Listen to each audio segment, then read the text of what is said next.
All right, guys. Thank you for waiting. There we go, finally. Christ. Mina konnichiwa. Genki desu, arigato, anata mo. Genki desu. Arigato. Okay, so we've got a couple of really special guests. We've got Deets all the way from Australia. Hey, Deets, how you going, mate? Hey, good. How you guys going? Good? Not bad, mate. Yeah. That's the way. Thanks again for Sorry, joining us. I just got on just then, so I'm still trying to clean up. Cool, mate. Thank you. I appreciate it. And we've got Holy Diver, angry tabletop nerd. Thanks, mate, for joining in at such a Well, thank you for having me. No, mate, anytime. Like I said, this is an open format. I really like to connect with people through YouTube channels or just through the community. And of course, Danny is here again, mate. Thanks again so much. You were just having trouble there setting up. Oh yeah. And we're here to paint, and that's the main thing. So, but thanks again to everybody joining the stream as well to say hello, to say hello to our special guests, and to have a bit of a natter, and hopefully get some painting done. This is what it's all about, guys. It's motivation to get painting stuff, and so hopefully that's the case. So don't look at us. Get down to your paint table. I'm going to change my camera down so I can have a look at what we're going to work on today. And yeah, get your paints out and just get stuff done. So, but Deets, I know you're only here for a very short time, mate. I know you're here just before breakfast or after breakfast. Yeah, I got to get going in about 7:30, so about half an hour. But that's all good. I jumped on, kind of say hello, and probably base up a few things and get something ready for the next video. So I don't have my camera set up for anything to show anything, so I'll kind of hold everything. That's cool. That's all good. Yeah. Mate, congrats on the last video, mate. It's absolutely brilliant, that manor house thing you did. Yeah, thanks so much. Bloody, that's what was taking up the whole table. I was sitting here. I just got back from a run, and I'm like, oh shit, quickly try to get everything off. It was pretty big, so thanks. Yeah, it's going really well. I'm really happy with it. Took me bloody 4 weeks to do, so yeah, I'm happy. It's finally finished. Yeah, mate. Yeah, it's really nice for your very first attempt to making something like that. Yeah, mate, I've got to say, I'm really impressed with that. It was really cool. Yeah, thanks. Johnny's here. All right, boys, how you doing? Hey, mate, how you going? I'm out having a few beers. I want you to jump in just to say Merry Christmas to everyone. Merry Christmas to you. Merry Christmas, boys. Merry Christmas, mate. What's going on? Glad you just popped in and say hello. Yeah, that's nice. We had a pint. Mate, I'm bloody jealous. It's too early in the morning, yeah, you could push my arm. Oh, I'm gutted I'm missing it. There's loads of you tonight. Yeah, it's really good, mate. Like I said, anyone's welcome. Just jump in, say hello. And thanks to you, mate. I met HD here over in the US. So we made that connection. So he's here tonight, so that's great. Yeah. Or this morning. I see that. Yeah, I'll see if I can. I'll watch back later, see what you guys chat about. But yeah, it'd be good, mate. Yeah. You out with the lads, are you, or out with the family? No. It's just a family do. Family do. We've got we've booked like a hall type thing. There's loads of them in there playing games, drinking beer. So I thought I'd just jump out quickly just to say hi. Oh yeah, it's Christmas traditions, just silly, stupid games they play. Oh right, okay. Random things. Wait, introduce them to real games, eh? Yes. Hey, it's not bolt action. Put it that way.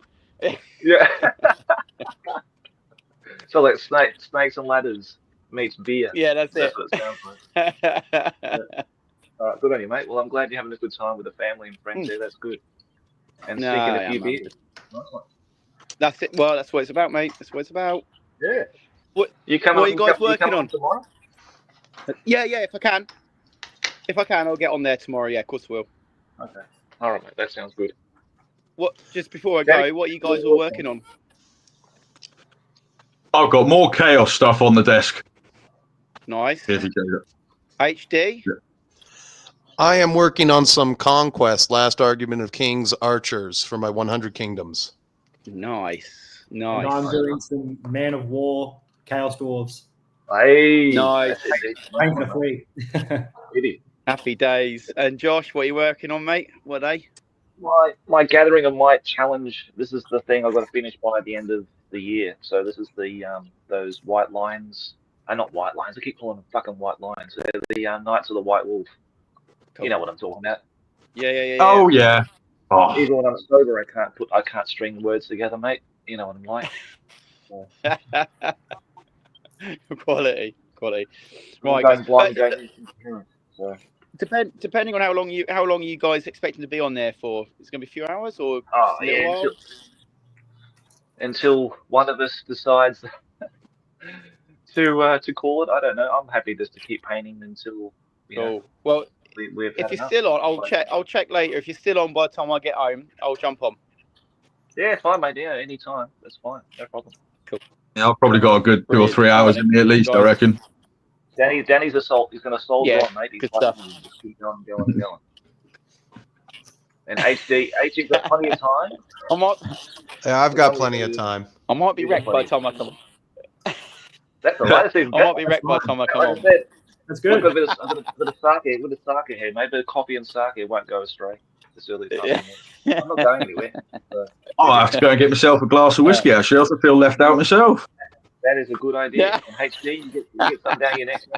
Get something Yeah, I have soda water. That's about all I've got. I have yet to make a liquor run since Christmas. That's the Americans for you, Josh. They just drink soda waters. Terrible.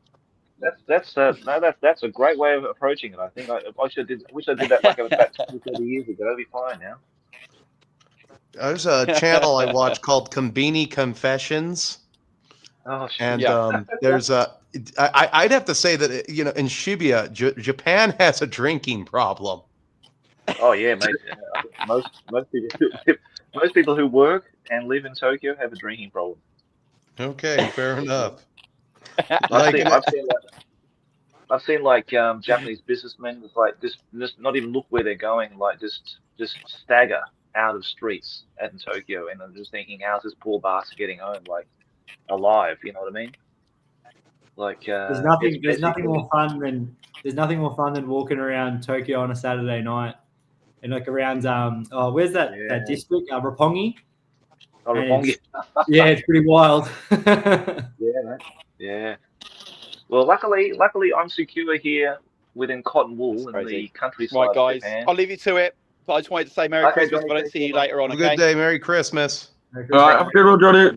Cheers, guys. Catch you later. See ya. Bye. Bye. Right, I'm just going to fight my camera and see if I can aim it at what I'm painting. Yeah, fine, mate. No problem. Right. And I've got to watch your videos soon too, Danny. Probably this weekend about your race guard, isn't it? You popped up Hang on, this week. I was saying to Jason, Richard, I haven't even watched their 40k battle report yet, so I feel a bit bad about that.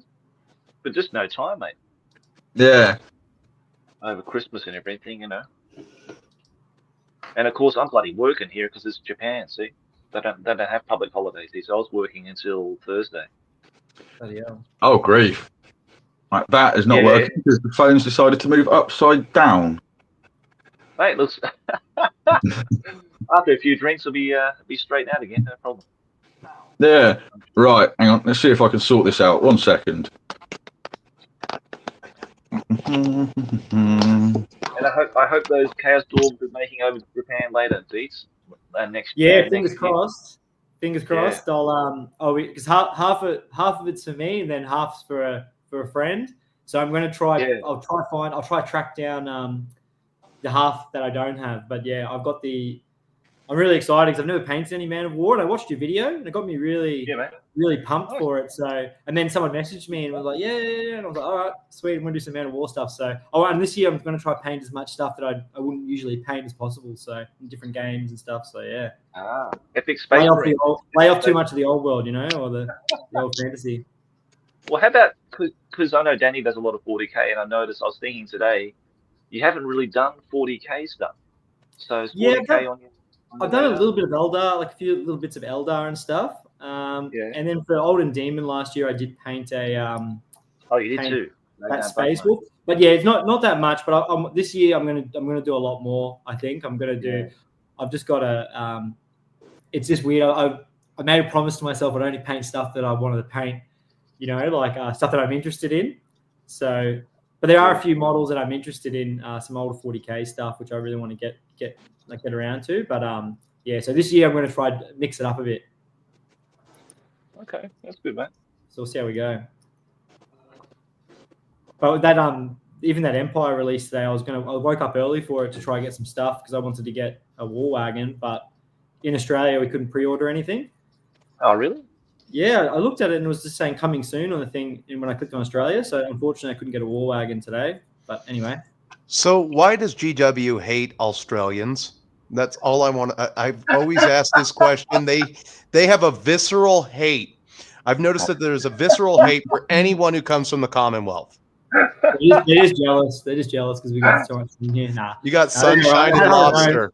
Probably a shipping issue. They take things on the Silk Road all the way here, and it takes too long. But we'll get it. We'll get it eventually. I'm excited. I can't wait. I've been dying for this Empire release, and I just was a bit disappointed this morning. I was like, what?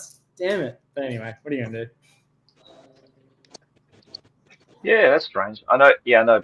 Like the prices in Australia is just crazy. It's usury. Usury. They're getting to be usurious across the board, in my opinion.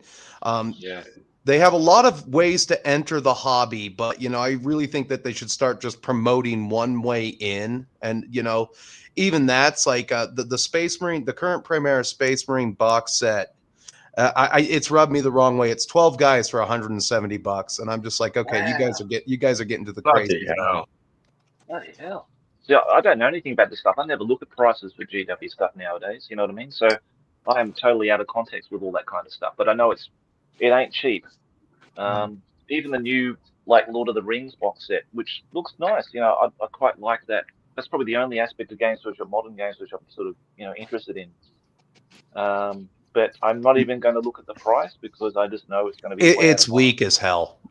It's weaker than the last good box they had was the Battle for Pelennor Fields. My sisters went into a hobby store randomly and picked that up for me, and I promised them I'd paint it, and I got to play like 2 games out of it, and then finally, I want to say 5 years to the date from when I've had it, and it's just been sitting in a plastic container. I ended up selling the entire collection this year, and there was just nothing I could do about it. Nobody wanted to play Lord of the Rings. I said, I have everything you need, no interest. Yeah, well, I played my first game. Yeah, I played my first game of Lord of the Rings this year, and it was actually I actually really enjoyed it. It was really, really fun. I think in Australia it's got a pretty big community. They have that Zorp guy's from Australia, isn't he? Yeah, Zorp's from Australia. Yeah, so he does a lot of it. So I think he's just kind of builds up a bit of a following. So that Zorp guy, someone I think Carnifex showed me his video. He's living out in New Zealand now. Yeah, he moved to New Zealand. Yeah, man, his studio is incredible. Like the stuff he's got there, the stuff he's making is just amazing. So, big boards, big builds. Yeah, huge. Those builds aren't for 28mm models, are they? I think so. Really? Yeah, I'm pretty sure they are. He does a range of things. He does some epic stuff as well. I know some epic 40K stuff as well. So he does a fair bit. After doing my board this month, I was like, how do you do it? It's just so much effort. It's a big, it's hard. So. Yep, sure is, man. Yep, that's for sure. We've got Matt W in the house. Hey, Matt, how you going, buddy? Good to see you. Stumbled on this. Okay. I hope people who are here can comment and say hello to the guys. We haven't had much comments here. We've got Odin, which I think is Aaron, on our Discord, and LSR85. Hi there. Got the opportunity to thank you for the great channel. We'll help you. And thanks, mate. LSR. So yeah, if you want to come and say hello, please don't be shy. And I hope you're painting. Actually, being quiet means that you're painting, which is good. You've got no time. Quiet means that you're supposed to be. Yeah. Exactly. That is a good sign. So what's the current time in Japan and Australia right now? Well, the good thing about Japan and Australia, Deets is only like an hour away, hour ahead of me, aren't you, mate? So it's Yeah, 7, just after 7 now. Yeah, 7:20 now. Yeah. And that's the AM? AM. Yep. Yeah, that's right, I am, yeah. I suppose that's not too bad. Starts up pretty early, so. Yeah, that's good. And it's pretty hot here today. It's bloody. Oh man. Oh, mate. Humidity's crazy. I don't miss that at all, to be No, honest. it's a stinker. Yeah. No, like it was even hot like before December there. So like, Yeah, it's been even where we are. It's been pretty crazy, and so I think it's having some bushfires down south in Victoria and whatnot, like usual. But yeah, it's gone pretty wild. But yeah, how about yourself? What time is it where you are? Whereabouts in the US? It is 2:00, 2:20 in the afternoon, Standard Mountain Time. right. Okay. So whereabouts are you? I am in Utah. Utah. Oh, awesome. Beautiful spot. Depends. It's nothing but a barren, featureless tundra. We live up above the timber line for the most part. It really is. Like, if I had to move somewhere, I would like to move to Tennessee. Very green, very lush, black bears. I actually went out and I hunted in Tennessee, and I was the owner of the property because the laws there vary from state to state. If you have private property in Tennessee, you can hunt on your private property whatever you want, whenever you want, unless it's bear. But I was told, he says, I've got like 7 bears living on this property. If you see one, just shoot it. And he handed me a 50 caliber Judge. Don't ask questions, just blast it. Because in the winter time, because it's March when you usually hunt hogs, because you can't hunt them in the summer. There's too much to eat, and the bears are just coming out in March, and so they're hungry. He says, just blast it and beg for forgiveness later. But don't forget to say, look out, it's coming straight for us. Oh, jeez. I've never hunted myself, mate. So I've never actually held a gun. So I wouldn't, if I went to America, I'd have to do that. That's probably one of the experiences I'd want to do. Like, I heard that's a popular thing for Japanese tourists. I bet it would be. Going to a shooting my range. boss did that. Yeah, my boss went. That's the first thing he did. I think he went there with his son and wife and daughter, and they went to right to the gun range, and they fired off a whole host of different weapons. They had like the Dirty Harry. Is it the Magnum? That thing he fires? That huge... Yeah, it's a 3. I think he's carrying a 357. I have one of those upstairs, and that's usually like when I want to like shoot at a distance with a handgun. Like if I want anything above 20 yards, I take the Magnum because it's got way better accuracy. The other 2 pistols I own are just they're basically what I call brandishing irons. They're not going to hit anything past like 10 yards. They're just basically like, hey, move along, homeless man. Kind of like, I've only had to do that once because this guy, I was just walking. So I was walking to past the park, and sometimes there's a bum. Now I live in a decent side of town, but sometimes there's a bum in the park, and I guess it was just my unlucky day. So he's like, hey man, you got any spare change? Yeah, I gave him 50 cents. And then he started to follow me. And then he runs up to me. He's like, hey, you got any spare change? I'm like, I just gave you my spare change. And then again and again. And then he kind of got like really loud and really like, I don't know, feral for a second. That's the best way to describe him. Feral. And I basically just lifted up my coat. I'm like, take off, hey? Because I don't want to swear on your channel. So it's just like, he's like, why you gotta be like that? And he walks away. That sounds like a very effective discouragement. Yeah. But in no uncertain terms, that's what I told him to do. Yeah. Pardoning my language and everything. So, mate, you can swear away. I mean, it hasn't stopped me. Oh, well,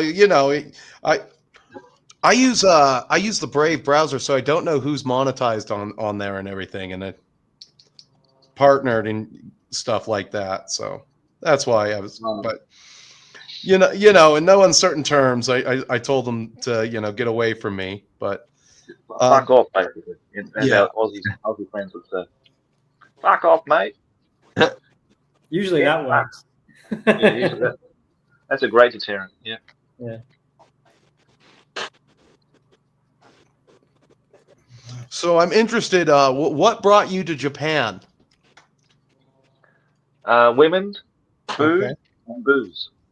So I guess So JVC confirmed that. Now I have a second witness that confirms that. I guess the women folk are nicer. Well, actually, I watched his live stream yesterday. JVC is a good guy. I really relate with him. He swears a lot during his stream as well, with his equipment and his paints and everything, which I can totally relate with. And everything he says, and it's really strange because his initials are JVC. Well, mine's JVZ. JV. No, that's pretty cool. And then when I watch his live stream, it's like a mirror of mine because he's got a very similar black table to mine, my hobby table, and then he's using the Daiso, the green mat you buy for like 200 yen at the Daiso shop, and yeah, it's kind of like a mirror of my sort of hobby space. It's kind of a strange realization that. And you're Australian, right, Josh? Yeah, I'm an Aussie, mate. Yeah. All right, so he's a Canadian, and so that's pretty cool. And if it wasn't, and I think it was Johnny Watson I told, if it wasn't for the UK guys, the Germans, and the Australians, I wouldn't really have an audience outside of the United States. Like Canada hates me. I don't know why. Like they are like the smallest sliver on that. What do you call it? Algorithmics pie.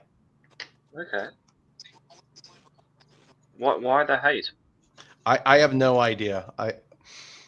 Did you flash a gun at them or? No, I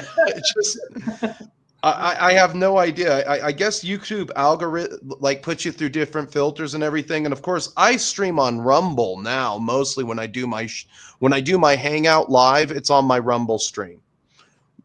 Because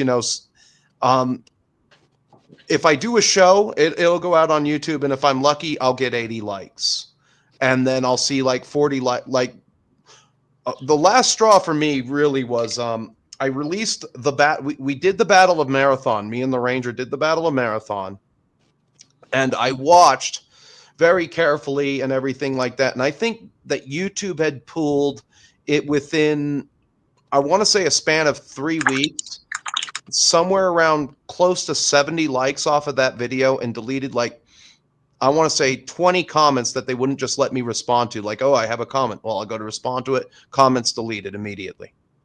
Oh, right. Huh. So that was YouTube deleting comments, but I haven't experienced it myself yet, mate. Yeah, that's why I'm watching my language, because I don't want to get you in trouble or anything like that and stuff. No, it should be okay, mate. Yeah. This video is not monetized anyway, so. And I don't think I've got enough followers to actually offend anyone, to be fair. Yeah. We're a small, humble channel. Yeah. I mean, some of the stuff we've gone through on the channel so far, like me swearing and carrying on my dice rolls, whatever, and they've never said peep to me. Basically, the only thing that YouTube ever pulled me up on was copyright. So. Yeah, they like to do that. Rumble has a way different license than YouTube. I can stream movies on Rumble and watch them with the audience. It's a different setup. I don't know what it is, but I think it has something to do with the fact that you have to pay Rumble to use Rumble, whereas YouTube is just free. Okay. I know Odyssey has the same license. Right. I did check out Rumble now because I know you talk about Rumble. I did check it out, but I was confronted with a series of ads, and I thought, no, fuck that. Yeah, so the ads are built in. It's $10 a month for premium. But if you get onto if you go on the Brave browser, that'll block most of it. So Okay. I've never, like when I use YouTube on my phone, I use it through the browser Right. Okay. because some of the YouTube ads are just god awful. When I didn't have it, I swear to God, for like, I want to say like 2 weeks straight, I would be getting bra commercials, and not the good kind of bra commercials. Oh, okay. You know, like plus size Okay. woman bras. Nothing wrong with that. Yeah, I got a lot of lingerie type ads, which is I can't complain. It's a lot better than some of the other ones out there. That's for sure. You know, Yeah. and so I'll go out of my way to like liquor ads. You know, oh, that's relatable. Yeah, okay. And then they'll like, I won't see the liquor ad anymore. It'll be something completely germane to whatever a guy might like or something like that. Yeah. The algorithm, it's a weird beast. You know, it shows you. It's just. Yeah. Sure is. Yeah, you got no control over it, and I think probably all of us will agree it's something that's out of our control, out of our hands. It's just like whatever it decides to pick up one week in a lottery. I think it's like a lottery system where they just pick you at random and say, okay, you're the chosen creator this month, and we're going to propel you up into a different bracket, and then you get more exposure and more people see your stuff, and if you're lucky, they'll you retain those people and they'll subscribe and all that kind of stuff. If you're not, then you just go back to where you were. So I don't know. It's a strange one. It's a bit of a grind. It's a grind, mate. Yeah. It is a grind. Yeah, it's pretty relentless. But if you really want some entertainment, go and check out Holy Diver's videos. the whole InfoWars conspiracy thing behind it, I really find those very entertaining. So I've mentioned Illuminati channels, like channels that do not like make sense. Goobertown is a perfect example of that. And I guess that Josh has no love for him either. But like, it's like, okay, he pins himself on being the Bob Ross of the channel. But, initially, like, how did he go viral? That's what I want to know. I mean, he painted up 100 night goblins, and that was the video that put him over. And I don't know if there's like some kind of, now I do know that there are some channels that are actually owned legitimately by YouTube. Oh, really? Yeah, that's one thing, but they have many subsidiaries. So I don't know if his channel is owned by somebody who paid the dang geld to the YouTube who paid dang geld in order to propel him up in the algorithm, basically. It's kind of like, where did Squidmar come from? Because, things don't make sense. Okay, the guy has almost 700,000 followers, and I don't care how many Forge World models you chop up for dioramas, there's no way you're going to have a bigger following than Stone Cold Steve Austin or Ted Nugent. It just doesn't make sense there. Yeah, it's weird because you see views compared to subs. You know what I mean? And sometimes they just don't add up. Like me or Deets or Danny or whatever might have a video that goes viral. You get like over 10,000 views, but it's not matching your sub count. So I'm thinking, where do these people come from, or are they fake views, or sometimes yes, you can buy views, you can buy likes, but you have to but I don't know where you can buy these likes from. So basically you can bot.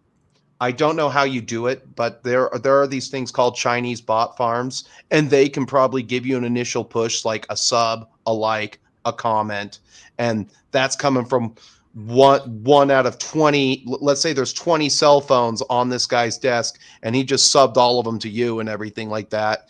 And if the YouTube algorithm will pick that up, the bot farming and everything like that, and but like some of these channels that just come from out of nowhere that like have, I can't think of any right now, but there's a few that I've seen that have literally like 6 videos out, and all of a sudden they're at 2,500 subs. No troubles whatsoever.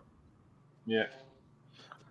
I think it comes down to the really it's like it is to do with luck, because I was very, very fortunate. Like when I think it was my third video kind of took off. And, what's your channel called? Anvil of Doom Miniatures. Anvil of Doom Miniatures. Okay. Yeah, go check it out, mate. My second video, I just did a box opening, and everyone kind of related to it. I think it does come down to like relatability, the grind. I think it's a bunch of factors. You know what I mean? Like you got to. It's just hard work and just making stuff kind of relatable. Yeah, consistent content upload as well. I think, like, I don't know.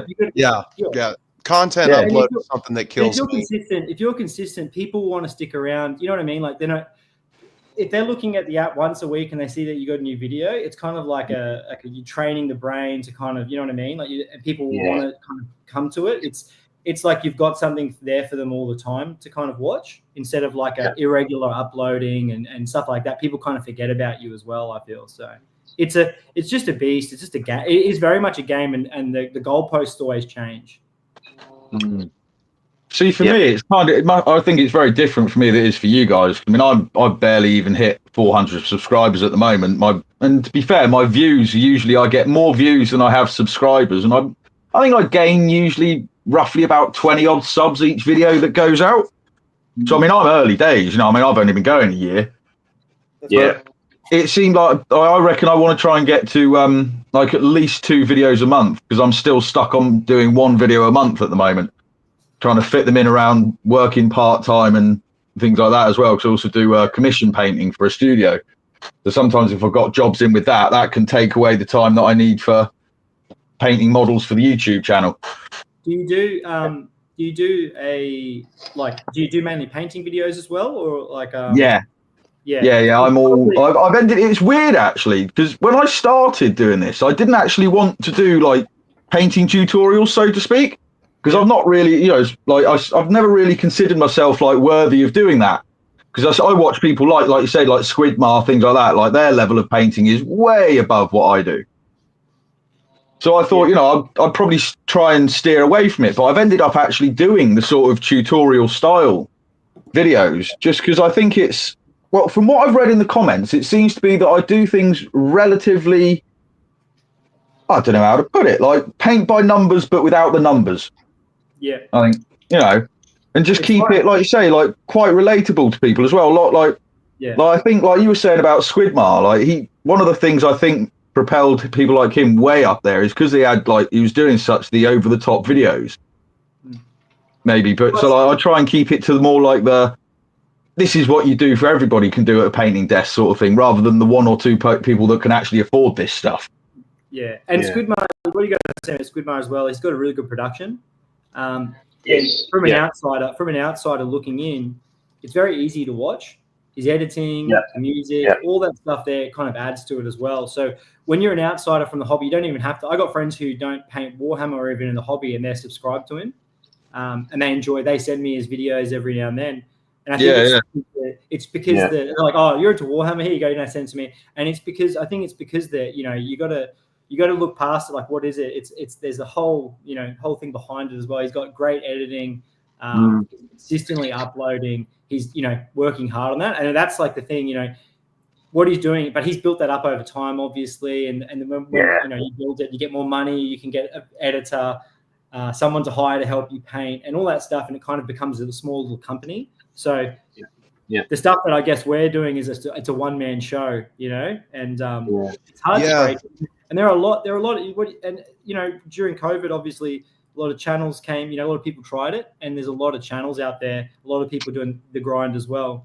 So it's tough, but it's, if you're not in it for the, I feel like if you're like me, I don't really do it for the, I do it mainly for like, to show, like, because I'm kind of new to the hobby as well, just to kind of show that you don't have to be in the hobby for like 30 plus years to kind of do big projects and stuff like that. You can just pull your socks up and really just jump straight in and have fun with it. So I try to go with that angle.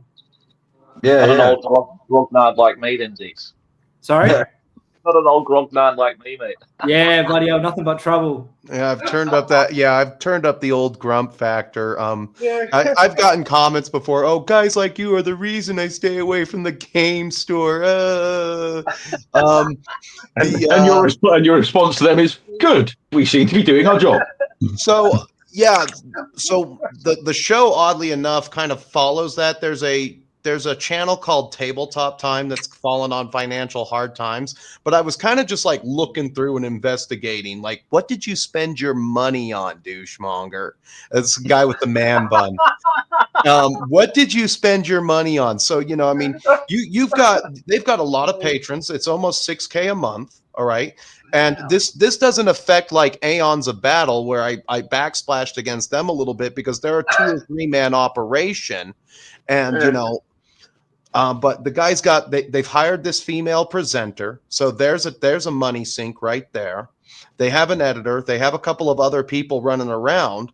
And then one of them like owns a store or something like that. And they've already raised a while back on a different angle they were working. They raised like $100,000 Australian dollars. And I'm like wondering, where did that money come from? Because, well, we got denied for our miniatures project and everything, and we need to be able to offer products. And I'm like, getting to do this, I mean, if you can do Warhammer at all, number one, you're in the top 10% wealth bracket for the globe, first and foremost. And then being a full-time content producer is basically a privilege. It is not a job. And I mean, even for myself, I could never turn what I do into a job because, one, nobody would watch me.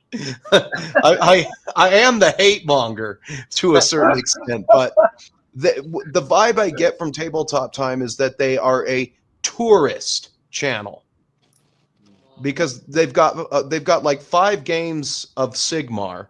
And then everything else is this diorama. Oh, we painted these 3D prints and everything like that. It's not really something that's germane to old school games because right now, I mean, there's so many choices. I'm painting Conquest today. Me and my friend just played an incredible game of 30K. And that's one Games Workshop game that works. The books came out in 2022. I only own 4 of them. The two, and what do you call it? There's only been like 1 or 2 tweaks with FAQs that don't really affect our factions.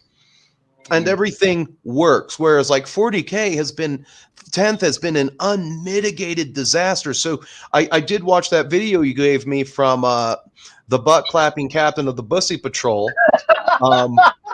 That's my fancy word for discourse miniatures because I can't identify what I'm going to use some Japanese here. The Busu Okama is supposed to be. All right, and that one you won't get a strike because I know that they're never going to look that up. But yeah, so it's Busu Okama. That's what discourse miniatures is. But she takes like 13 minutes, or it takes 13 minutes to tell you that, oh, GW is releasing free content and they're not good at it. This is a scandal. Like, are you kidding me? I hate those clickbait. Like that's why I won't watch those. I won't watch those videos, mate. I'll say about Emil, like going back to Squid Among Miniatures. I really like him as a person. I think a lot of people are attracted to people because of colder personality, and I think I would give it that as well. Yeah, Squid Mars like that Emil guy is the way he presents himself in his videos. He seems like a very likable sort of guy. See, I've got to be honest. The Tabletop Time guys as well. I didn't really watch a lot of their stuff, but only a little bit. I found them through Jazza. He's one that knows him. He's got an art channel on YouTube. He's the one who owns the channel. Oh, is it him that owns the channel? All right. Yeah. So like I said, a lot of channels are owned by someone, which is a really weird business. Because if I was going to open up a business, I'm not going to open up a YouTube channel within a niche hobby. That just sounds like, I mean, I don't want to ruffle any feathers, but that just sounds kind of like a losing position. Because if you look at some of their stuff that they've got in the studio, just around them. There's got to be 30K worth of equipment, lights, and decorations in those rooms that they're using on Hobby Time. And I'm like, there's where your money went right there. Yeah, that's it. It's investment, mate. It's investment. So it's like an OnlyFans model. All the money got wasted on makeup, bags, and toys. Yeah, like, you know, it's what you put in, you got to get out of it. So YouTube is a very unstable form of income. So and it's gonna. I mean, like, as far as like ad revenue goes, it's going to get even worse because unless you're Sniper Wolf or Houston Jones, they're going to be going for everybody else's ad revenue. They're only going to pay the ones who can garner the I mean, it takes 500,000 views to make $1,000 on a video. So if you're not hitting that mark in the first 3 to 5 days of that video coming out, you're just gonna. They're going to cut everybody else off from their ad revenue below that, and they're increasing it to like you got to be in either A tier as a channel or you got to be in the S tier. And I don't know if you've ever seen Houston Jones. I mean, he stuck his hand in a beehive for Christ's sakes. And I guess that's why he makes. Jones do that? That's why he makes the big bucks. I think it was called Bodybuilder versus Beehive. Huh, I'll have to look that one up actually, because he might have had to take that one off because I've been watching Houston Jones for he might have taken that one off. Yeah. I've been watching Houston Jones since the days of his cousins coming round and shooting him. Weston, the worst shot in the world. Fucking hell! Who makes these kind of channels? Jeez. Oh, Houston Jones. The only way I can describe Houston Jones is basically slapstick for modern audiences. I think that's Houston Jones. Like this is the ultimate in slapstick comedy. He just hurts himself for other people's amusement. Right. Yeah. He That's makes why the big bucks because he played soccer. I guess so you call it football, but he played soccer with bare feet on a field of Legos, on a basketball court full of Legos. They probably they were running on a treadmill, pouring Legos in front of them as they ran to get their feet ready for this. Yeah. Although my favourite one is still the. I'll catch you guys later. Nice to meet you all. Okay, Deets, thanks, mate. Take care, mate. Thank you so much, eh? Yeah. Okay, mate. Happy painting. Enjoy your day, mate. See you guys. Okay, mate. Take care. Yeah, no, my favourite Houston Jones video still has to be the bodybuilder versus sunburn. That just sounds painful. Oh, it probably was, especially when his mate shot him with the paintball gun and found out that it had an automatic version mode on it, and it shot him 4 times in one spot. Or he ate those peppers and he dumps himself into a bathtub full of milk. You know, Yeah. Oddly enough, I was watching a couple of his versus hot stuff videos earlier today as well. I look at stuff like that and I say I'll never be cool, and that's why. Yeah. I'm quite happy to not do that sometimes as well. So no, I'll watch you do it to yourself, mate. That's funny. Oh, that's it. Thank you.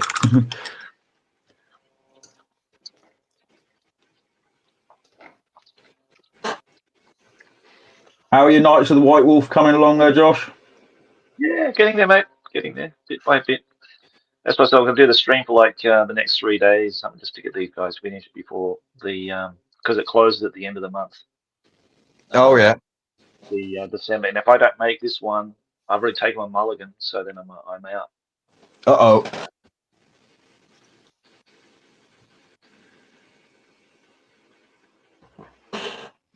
How's your Space Marines coming along, mate? Is this a video for you to do? Yes, it is. These are the video part of it's mostly going to be the conversion element of it, because I've attempted, the tentacles that are on the Chaos Marines in the Chaos Codex, the Second Ed Codex. Yeah, I've attempted to do a couple of those. Okay, cool, mate.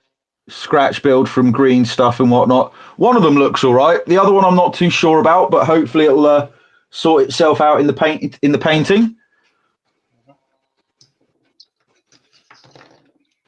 But I mean, even if it doesn't quite look right when it's finished, I'm still going to go with it because it's like I don't know, this would probably be like my second attempt at sculpting stuff with green stuff. So, yeah.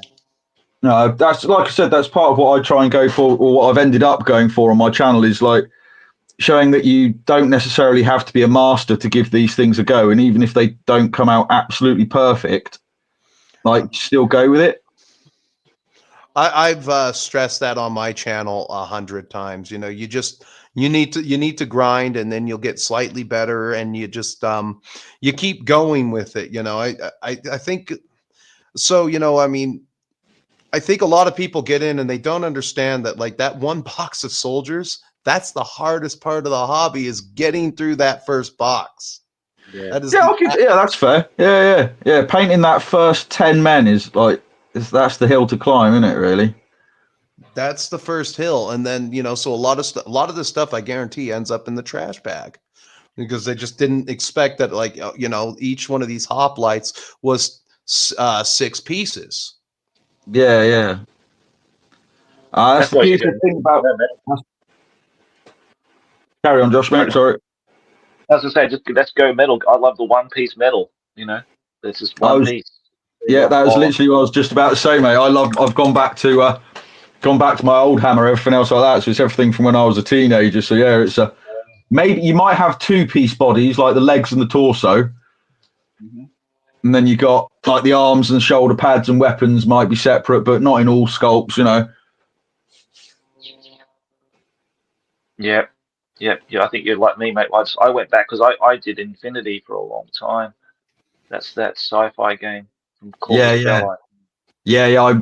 The game I've never tried. The miniatures are so beautiful, though. The miniatures are amazing, mate. Honestly, they're the best out there. They claim to be the best, you know, sci-fi miniatures out in the market. They are, I think. I would put that, yeah, as far as metal miniatures go, although some of them can't half be fiddly to put together. Oh, mate, you can tell me about it. Someone just drew my head in, you know, big time. And then, like, that's when I made the change coming back into this. What, 6 years ago now? 7 years ago now, almost. Yeah, Oh I yeah, just felt more relief. Like, my God, this is so much better. Just filing off yeah, the edges of all the mold lines, you know, and put on the base, spray it up, and away you go. So, yeah. yeah, so much nicer. Yeah, I will say that they've gotten out of hand. My friend put together a couple of the new Mechanicum things, and the vehicle, it went together seamlessly, but it was like 8 pages of hell. Yeah. And they deem all that, a lot of that a lot of the 30K stuff is just deemed expert kits, and so that's why they can sell them there. But there are advantages to playing the 30K. Like I said, there's not going to be another. I don't know if I said this. There's not going to be another edition for a very long time. I don't need an advanced degree in Dicknology to know what is sitting across the table from me. If it's a different chapter of Marines, or if it's Sisters of Silence, they sound squishy. Let's go over there and wreck them real fast, you know, and have a Mandingo party. Or the old world, they did okay, but the way that the book is laid out it's hideous. It's got a crappy index. It's got it's even worse table of contents. And then you'll be reading something, and this will be touched on page 265. So you'll turn over to 265. Now go over to 375 and talk about it there. Kind of layout. So I think what they need to do is they need to make the rule book less wordy. Like, say what you're going to say in a sentence, and rather than take an entire paragraph to say what you're going to say about that one rule. Because I think initially they wanted to use a table like, hey, have any of you played Hail Caesar? No. So in Hail Caesar, you roll a leadership test, and you want to roll higher on the leadership test, because then it goes down to the tables of what happens to what kind of unit type when you break away from a combat. So if you roll so let's say if you're a skirmish unit and you lose a combat by 3, well, you roll your leadership, and you consult the table, you minus what you roll by 3, and it says, oh, you're just dead, because you rolled a 6 or something like that. Whereas if you rolled let's say you rolled a 10, it says fall back disordered or something, because little units, they don't want to tangle with the big units. It kind of battle shocks them kind of system. So they have that kind of element of withdraw to gather with supports, so you don't run away immediately, you don't break and flee. But I think they wanted to use some kind of table, and I don't think that they wanted to pay Rick Priestley his royalties for it, because that paying a royalty is like kryptonite to Games Workshop. It will undo them, like the word of God or something like that. In the movie Dogma, to prove him wrong is to unmake existence for everybody else. Yeah, yeah. That's a good movie, that. Dogma. You can actually watch that. You can actually watch it on YouTube still. I mean, that's been available for years now. Also, the extended version of Mallrats, which I found on YouTube too. It Just really like comes down to the people who own it, and I think Kevin Smith owns his movies, and I can kind of see him being, yeah, I mean, I don't know about now, but still being down to earth enough to be like, yeah, it's fine, you know. I mean, how much he's got? I mean, I get the vibe of how much money do I need, kind of, and I think he has that. Yeah. yeah. Whereas, Well, like some people, like The Simpsons, they'll never let it go, you know, ever. because he lost an awful lot of weight because he had a heart attack, didn't he, at the comedy club or something like that. So he lost an awful lot of weight now. So he's not.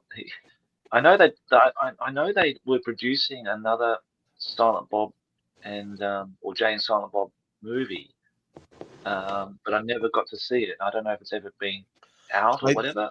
I don't know if he's done that yet. I do know he put out a third Clerks, which focused on Randall and his major heart attack, and I think that's where the third one comes from, because Randall just almost drops dead of a heart attack in like the second scene. I didn't watch it, but you know, the other thing is that caused him to go for weight loss was when he got on a plane, he tweeted about having to buy a second seat, and the airline didn't like that. How could you talk shit about us?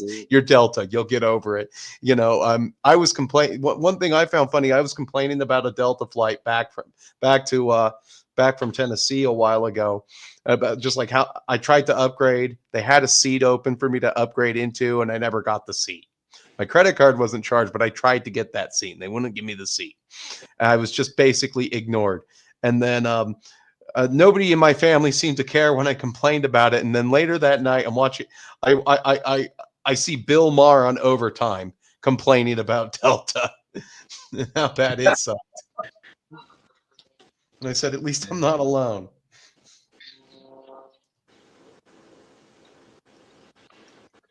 Actually, I know you do a lot of movie reviews to HD, and I was going to ask you about People Under the Stairs. Do you remember that movie? Yeah, that's John. That's a Wes Craven, I think, and that's a pretty good one. I can't remember. Give me 1 second. That dad, the guy who played the dad, was really good in that movie. Well, they're both the father and the mother from Twin Peaks. They're from the Twin Peaks series. I remember watching that back in the 90s, I believe, and it was an absolute classic. I watched all this stuff with my mum too. My mum got to watch all this stuff with me, and she loved it too. It's absolutely hysterical. Have you never seen it, Danny? Go and watch it. People Under the Stairs is an absolute classic, mate, from the 90s. All right, I'll have to go and look for that one. Yeah. Oh, that kid's all grown up now. I wonder if he's my age. Oh no, he's a little older than me. Fool is his name, but yeah, that's Everett McGill. He's been in a crap ton of movies. I'm gonna get you. Yeah, he was. So Everett McGill was also in Silver Bullet, which is one of my favorite Stephen King movies, and he played the Reverend Lowell in that one. He was the werewolf. Right. I may have seen it, but I just can't remember it now. It's got one of the Coreys in it. Corey Haim. Yeah. So I didn't even know there was like another like Twin Peaks. Like there was like a third series until someone told me about it, and I went on Amazon and watched it. So you got to see a lot of those old characters and old actors back again for that third series, which is really, really cool. Yeah, that's one thing about America is if you got some popularity, you'll come back for a season. Whereas, like if you're a UK series, I mean, they had to pull teeth to do the last season of the IT crowd, and then they were like, "We're done. We're not doing it again." And then the weird thing was like the distance between the seasons in Red Dwarf. Like they would be like on and off every now and then they finally just said, okay, we're popular. I think they admitted that they were finally popular after the 4th season, and then they just kept going up to the 9th season, and then that was it for them, and then they came back for one more. Yeah. Yeah, I was always a big fan of Red Dwarf. I was quite young when that first came out. Mostly watched it as I got older on repeats and things like that. I just watched the entire series multiple times then. Yeah. Yeah. I haven't watched a lot of it, to be honest. Red Dwarf. I don't know why. It's a good one. You should start with one called the polymorph. That's probably when he gets attacked by that. So this creature gets onto the ship. It turns itself into a sausage and sits on a dinner plate, and then it ambushes one of them trying to. He's getting choked by a sausage, and the android has a vacuum that attaches to his crotch. And that's how he cleans. He's got a vacuum attachment for his crotch, and he jumps on him with the vacuum whipping everywhere, trying to pull the sausage off of his throat. So I highly recommend Polymorph. Right, okay. I try to check it. I do like watching the nostalgia shows. I mean, I watch a lot of. I mean, I grew up in a lot of BBC because my dad just hated commercial channels, so I watched all the British comedies like Open All Hours. The Faulty Towers, of course, that came out. Yeah. And One Foot in the Grave. I think that's probably one of my favorite. Oh, bloody hell, yeah. I remember that one. Absolute genius, that bloke. Yeah. Old Victor Meldrew. Yeah. Yeah, really. There was really actually they made a joke about that on The Simpsons. So they're watching public access, and the first thing they're watching is a British sitcom, and then they cut out to beg for money again. And then Homer like reneges on a what do you call it? A donation, and they show up for Homer and everything. Like, Elmo knows where you live.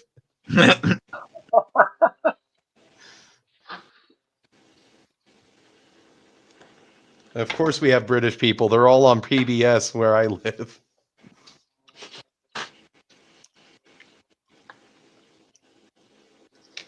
Yeah, well, you got what was I going to say? He's not British, but he's an Aussie. Dave Taylor. He's an Aussie expat living in the States. You know Dave Taylor? I've never heard of him. Does he got a channel? Well, Dave Taylor is basically the guy responsible. He worked for the GW White Dwarf team here in Australia. He was like the editor for that, and now he's launched a very successful business because he's a graphic designer by trade. Of all the art of books for like all miniature painters, and he releases Kickstarters for them. He produces books based on their miniature art and releases them. So, but he's got a YouTube channel called Build Paint Play with his mate. They do that together, and they have like several, just different hosts on each week, basically. Mostly American guys, involved somewhere in the industry. Usually Games Workshop related, but not necessarily always. But they could be like a promoter, painter, terrain builder, game developer, all that kind of thing. Yeah, they're good. It's good. Good. You should check it out. Build, Paint, Play. Build, Paint, Play. Okay, another good Aussie channel to look forward to. Well, actually, they're based in the States, so they do. Well, I know, but it's ran by an Aussie, so Yeah. Well, I don't know. Is he an Aussie yet still, or maybe he might be American now? He might have got his full citizenship now. He's married to an American, and he's got kids there and everything. He's been living there long enough. He's probably made the jump, mate.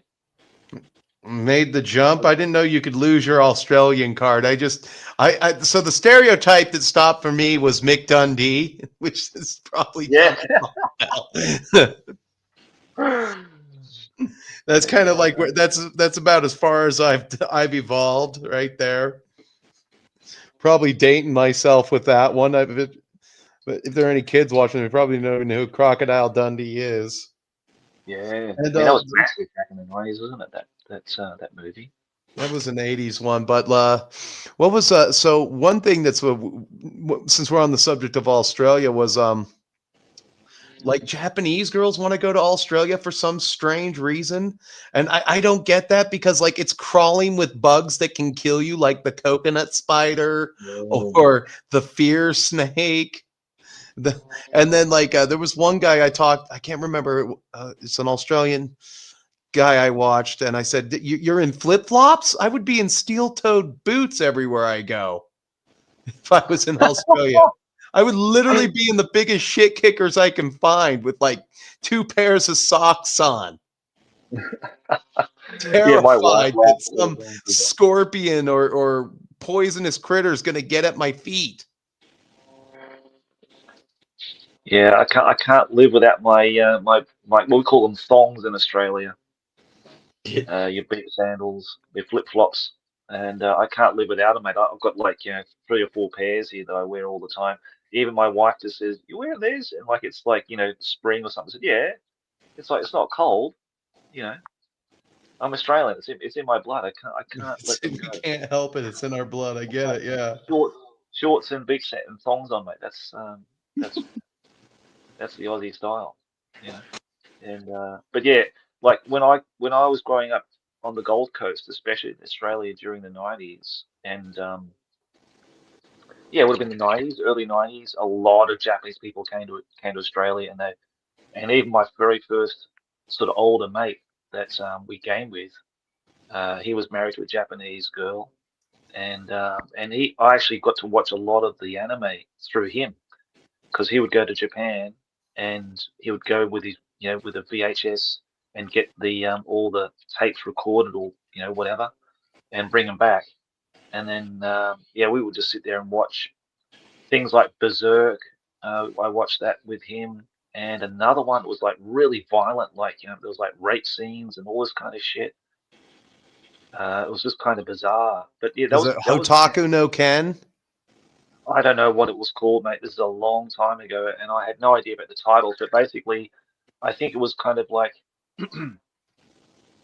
a medieval samurai type setting, but there was kind of like these demons running around, and this demon was trying to I think it attacked this woman in a train or something from memory, and the hero obviously came in and saved the day and slew the demon and that kind of stuff. But I can't remember what the names of these shows were. But this is going back a long, long time ago. But my first exposure to Japanese culture and everything was through Shane back on the Gold Coast, and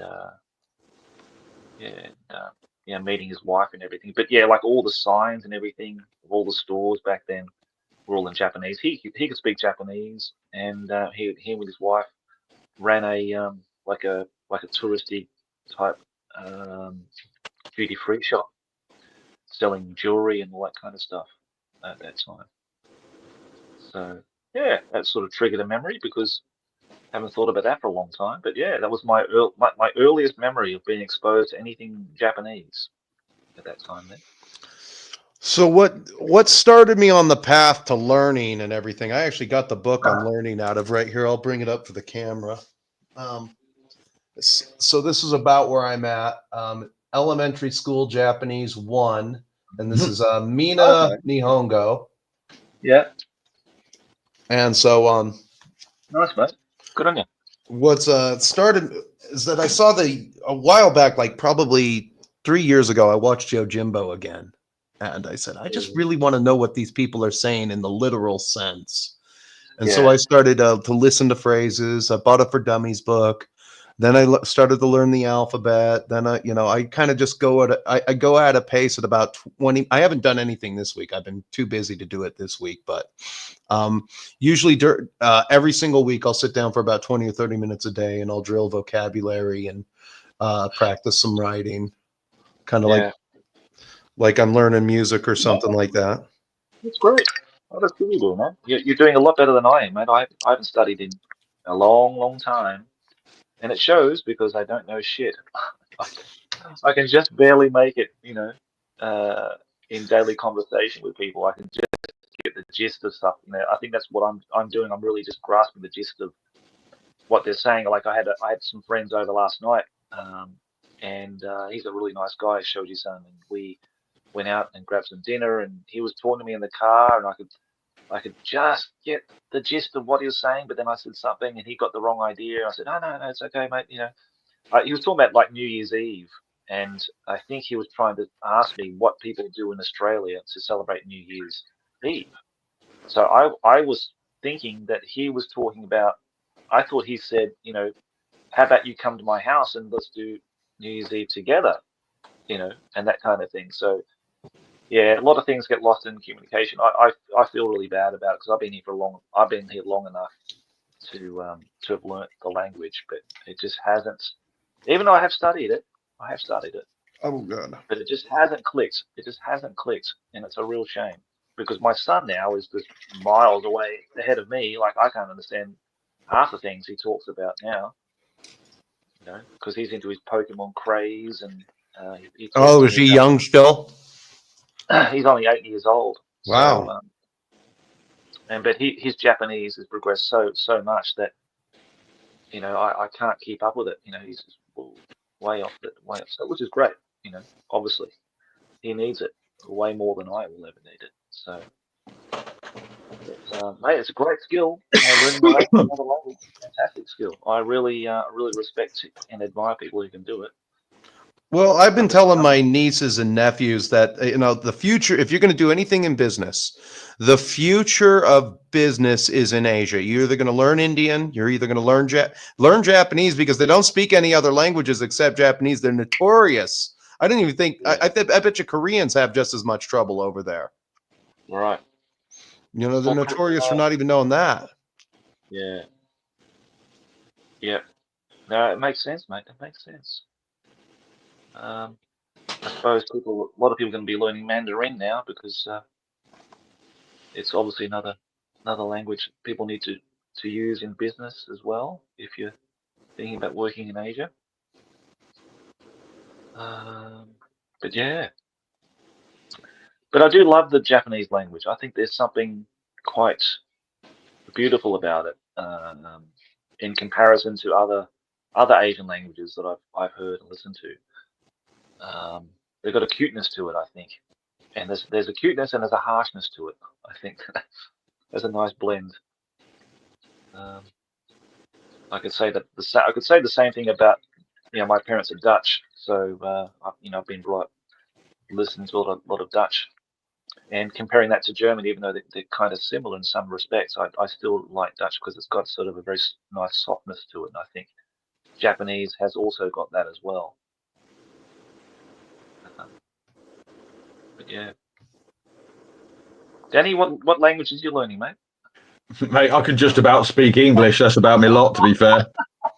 I did. Yeah. My mother did try and teach me French when I was younger, but I was a stubborn little git and I refused to learn anything. So now, unfortunately, I wouldn't mind trying to learn a couple foreign language at some point, but I've never left the country either. So it's like, well, really, do I need to? I've never left England.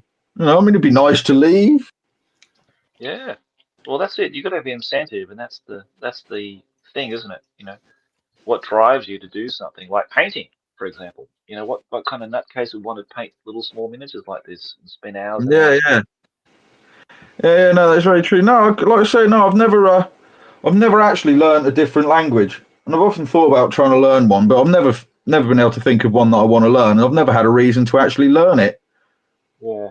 I know that sounds terrible, doesn't it? I'm so bloody closed off, but that's fair enough, mate. I totally understand that. No, I keep threatening.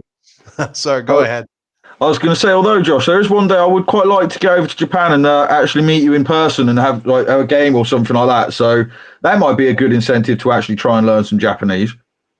Yeah, mate. You know, like I said, you're always welcome. So that'd be great, mate. We should do that for sure. Yeah.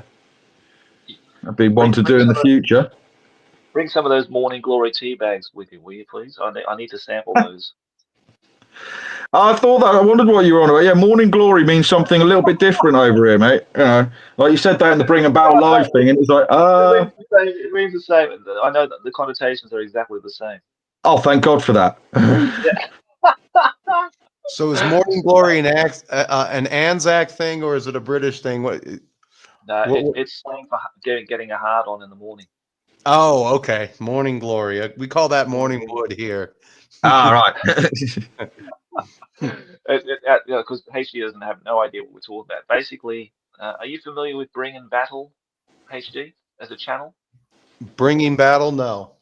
Bring and Battle Wargaming. Please check them out. They're wonderful guys. That's Richard and Jason, and they're two old friends who've been playing games like 2nd edition 40k since the 90s, and they operate their channel out of a scout hut, and they play bolt action, Kings of War. You like Kings of War, so you like that. You know, if they play Kings of War, God bless them. You know, Kings of War really, like, I have no idea. Like, I tried to get a community started here, and then like the store's like, we want to do the prize support, and so they banned me because I was the Mantic rep and everything. And then like after they banned me, like 4 people never wanted to play again and everything. Like everything I did to throw a community here, like people around the store and people in the store did everything to throw a wrench in it. They were successful. One of those stores is no longer around. He moved up to Washington. And so like, you know, it just, and then like I've mentioned in passing a lot of times, it's just like, they're the one community that does not watch their own content creators at all. Right. In the Kings of War thing. Yeah. Like if I was going to do it all over again, I would pick Old World or just stick to Warhammer Fantasy 6th edition, because that one's insanely popular for some reason. Actually, okay, I forgot what Kings of War actually does quite well over here. It's a UK thing, and there were some people who probably couldn't stand me back in the day when I was making the Kings of War content. I said, I'll just choose Mantic. We'll play Kings of War if, you know, when they decided to end Old World and everything like that. But, you know, I mean, I think I said in the show, like, I was right. I knew you'd be back. you could, you know, and they were, that got me some that got me some hate, but, you know, I farmed enough salt over the years, I guess. Yeah. So they do a lot of good stuff. So definitely go and check them out. And they do a live stream every what's today? What's Friday? Hang on, what day is it? Saturday. Saturday there. Right. So every Saturday they do a live stream, and it's really funny. Anyhow, they always make tea. You know, being British, they always making a cup of tea. And goes, "Hey, you want a cup of tea, Jace? Yeah, mate. Okay." Oh yeah. You know, and then yeah, Rich will go and make a cup of tea and bring it back and all that kind of stuff. And then I heard this expression. Rich is going to fucking kill me when I start talking about this again. But I heard this expression called teabagging. I don't know if you've heard about that. Yeah, that's a Halo thing. So when you kill somebody, you get over their face and you push the crouch button over their face. I'm dating myself right there with that one too.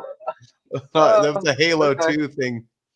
I thought it was just practiced by very adventurous adults who just wanted to spice up their sex life or something. I don't know.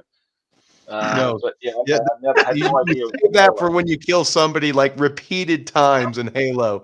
If you kill them 3 times in a row and there's nothing they can do to stop you, it's when you get to teabag them. You crouch right over their face so their outro camera just sees them getting teabagged. You're like, yeah, that's right, get raped. Okay, I'll never do that. Oh, mate, Halo, fucking hell, man.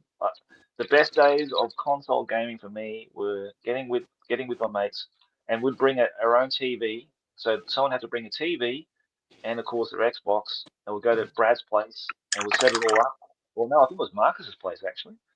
Yeah, went to Marcus's place because he had a big enough living room. We had two TV sets, and then we'd have the LAN party, two Xboxes, four Yeah. guys, or six guys, and we'll just play Halo. And we're talking about like first edition Halo, like the original Xbox Halo. Fuck, they were the best days of gaming for me. Absolutely love those. Yeah, I love Halo. I think Halo is like one of the all-time greatest first-person shooters ever made. It's one of the reasons I kept my original Xbox. I heard some company they're trying to they've almost got it licensed that they're going to try to bring back the old BattleNet. So if you have an Xbox an old Xbox and you wanted to play Halo 2, they're going to have like a supported BattleNet for Halo 2 somewhere.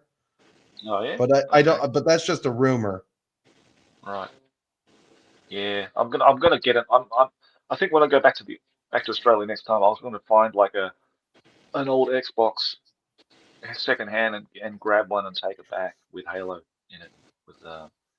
With which do you know which console had all like a game edition where they had all the Halos in one set? That would be the current Xbox. I think that's relatively new. Halo. They remastered all of them and they put them on a set. But if you can get your 360 to work, because I don't know here's the problem.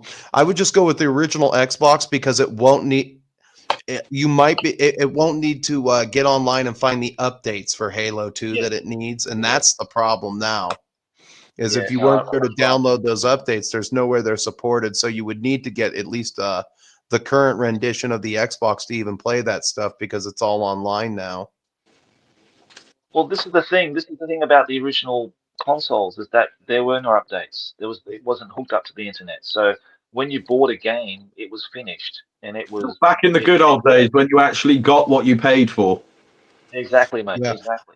So all that stuff started with online games. So Halo 2, when you got it, your Xbox downloaded something for the BattleNet. So I don't think you need an update to play the first one. And then but I do know that if you were to plug in a 360, I think you would need to get on your Microsoft account and download. I think they'll still let you download something for that to play old games, but don't quote me on that. I have no idea. This is pretty much all I do now, unless I pick up the Super Nintendo. Yeah. I noticed you had those on the shelf in one of your videos, so that was cool to see. It's taken me forever to get a setup like where I just like this, like I've got here. It's taken me forever to get that, and I think I should have done it a little sooner. But I mean, I was just making videos in my basement for fun because I had nothing better to do, just to pass the time. I started to get a little bit more serious, and just about the time where it looked like I was going to be able to break it again, I got throttled again, and then I just like I'm like, okay, I'm going to Rumble. You guys want to follow me? That's fine. I picked up 162 followers on that platform, but nobody's posting to that platform. There's a very few people. I don't know if you've checked out a channel called DM James or Shadow and Sun or Weird World War II. They've kind of put some stuff. I recommend a channel called DM James or the James Gang, and he's just a friendly face, like that guy you'd like to meet, that Gen X dude that knew everything and could answer all your questions, kind of thing, in the hobby store back in the day. Yeah. Okay, this is on Rumble, isn't it? Because I've been to Rumble once, and I never. Oh no, he's got a YouTube channel. DM James has a YouTube channel. He's got a Rumble channel. But again, like it's hard. Like I'm completely, like I've only gotten to where I'm at, which isn't a lot. Like, and then for some reason there's like two channels. One of them has 76, the other one has 162. So that's the weird one there. I haven't figured it out all the way. Like with that, like you have to pick one handle. Then I changed my name and it wouldn't let me change my name. I mean, it took me probably 2 years ago I changed my name, I think. Okay. I mean, Holy Diver was just really more or less a placeholder because I didn't really have a name. And he was like, why don't you call yourself Angry Tabletop Nerd? And I'm like, yeah, that sounds about right.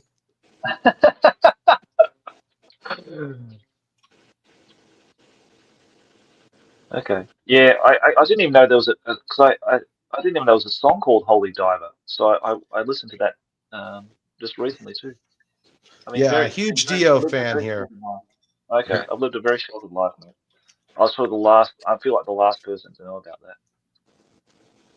that. So I'm going to be doing a show. Give me 1 second.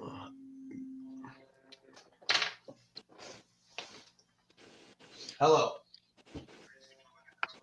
Yeah, I'm online right now. What can I do for you? Oh yeah, Josh. I was going to say, my Christmas present has started. Now I'm going to just bring this onto camera. See if it's there. Ah, brilliant! You got it. Awesome. Happy Yes, not right. Dave, eh? Yeah, nice. Yeah. That's the first one. I'm very much I'm going to make a restroom stop and very much looking forward to. Yeah, very much looking forward to doing this one. Great, mate. That's awesome. That's definitely going to be one to appear on the channel. I'm going to make your. Hang on, see. Yeah, let's put you on solar there so everyone can see it up close. But yeah, that's a beautiful beast. Yeah, absolutely. Yeah, I'm gonna, because I've actually got 2 of them. All I need to do is here we go. This part here, I need to make a cast of because I'm missing it for one of my other ones. So I need to I'm going to try and make a cast of it and make a mold of this one piece so I can get that, and that way I've actually got 2. Right. Okay. Which is going to be great. And what I'm going to do is one of them. The plan is I'm going to paint one of them in goth colours because it's got to go for Gazgol. Oh yeah, of course.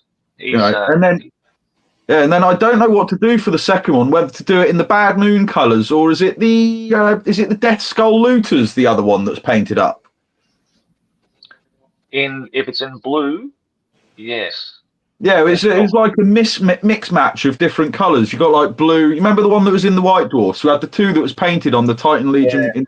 Yeah, you're right, mate. Yeah, it was in Death Skulls because it's got blue, red, yellow, white, and there's got like lots of different coloured checkers on it. Yeah. I'm going to take a quick break. I'm just going to get a clean paint water because that's absolutely disgusting, and take a piss. So I'll be back in a minute. Oh, fair enough. HG said it very, very nicely. He's going to go to the restroom. I just said I'm going to take a piss. I got a phone call, and then So I was going to be doing a show soon because I just wrote one because the shows that I do, I usually put them down in different notebooks for some reason, and then they get compiled into a master notebook, and then when that notebook's full, I go to the next notebook. But I'm debating on whether or not I just do my end of the year stream or try to do the show really early in the morning because I have to sit down and read it, and I don't know what I've got time for. Yeah, it's trying to find time to do everything is the hardest part sometimes. So yeah, at the beginning of this year, I got my Bretonians for Old World, and they killed me.